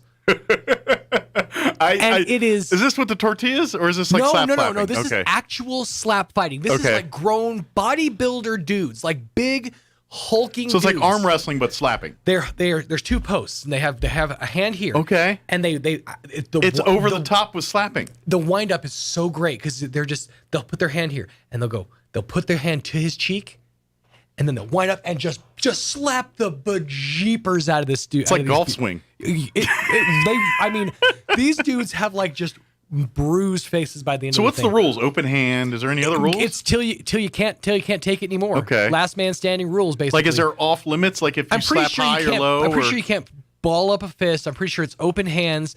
I think, and I don't know. Like, can you not hit the front of the face? From or just what the I've cheek? seen, from what I've gathered, they're like, and this is what makes them professional. They don't actually make contact with the skin for the wind up, because I think if they make contact with the skin, that counts as a move. I gotcha. as a slap. But then these they with every ounce of strength they have. Wow. And are people getting knocked out cold for this? I saw one dude. It was like 3 rounds in. He's just like, he steals himself, and the dude slaps him. He just hit the floor. He's out. I mean, sure. Go, night. I'm a dude. I will watch anything, but I have trouble wrapping around my head. This sounds like something I want to participate in. I would never. A slap fight. I would never. Now I've done this. I've done it with my friends, but I would never on this level with like the sign up for a league and over the top. Yeah. And, like, in my head right now, all I think of is Sylvester Stallone with his rig, trying to buy his own rig, and he enters the world of competitive slap competition, and it's just like over the top. Instead of arm wrestling, it's slapping. It's what blows my mind about this whole thing is that somewhere there's a whole like magazine devoted to this. Like any sport you can think of, somewhere there's a publication, website, magazine. Obscure Sports Weekly. Exactly. Devoted to strictly, somebody designs like a line of like activewear for like professional dart players. You know, it's like that's a whole thing. And then like in the world of darts, like, you know, Sealy is king, you know, it's or whatever. I can't imagine there's a stitch of clothing that makes you be better at darts. Oh, it's gloves. It's glove. Like, yeah, or like high performance darts. Oh my goodness! You know, I can understand darts. I'm talking about clothing. I'm talking about that. This is like real pretentious. Like the dude rolls in, he's like screwing on his own dart heads. Yeah, one of those kind of things. I mean, I get the darts. Yeah, but no, the slap fighting thing is, and again, I'm sure there's a whole thing where it's like slap tech gloves make you the best in the man slapping game. Yeah. Now I'm wondering, would a glove be? Well, none of them are gloves. I'm about to say that might be like an aid, I think. Yeah, because you could like load the glove. Yeah. At that point, you're in blood sport territory. You're just dipping your knuckles in sprinkles and caramel. Yep. That's my kind of thing. Gotta love it. Interesting. Maybe I'll check more of that out. It's fascinating. Interesting. Well, we got to go. Thank you very much for allowing us to be a part of your day. Have an amazing day.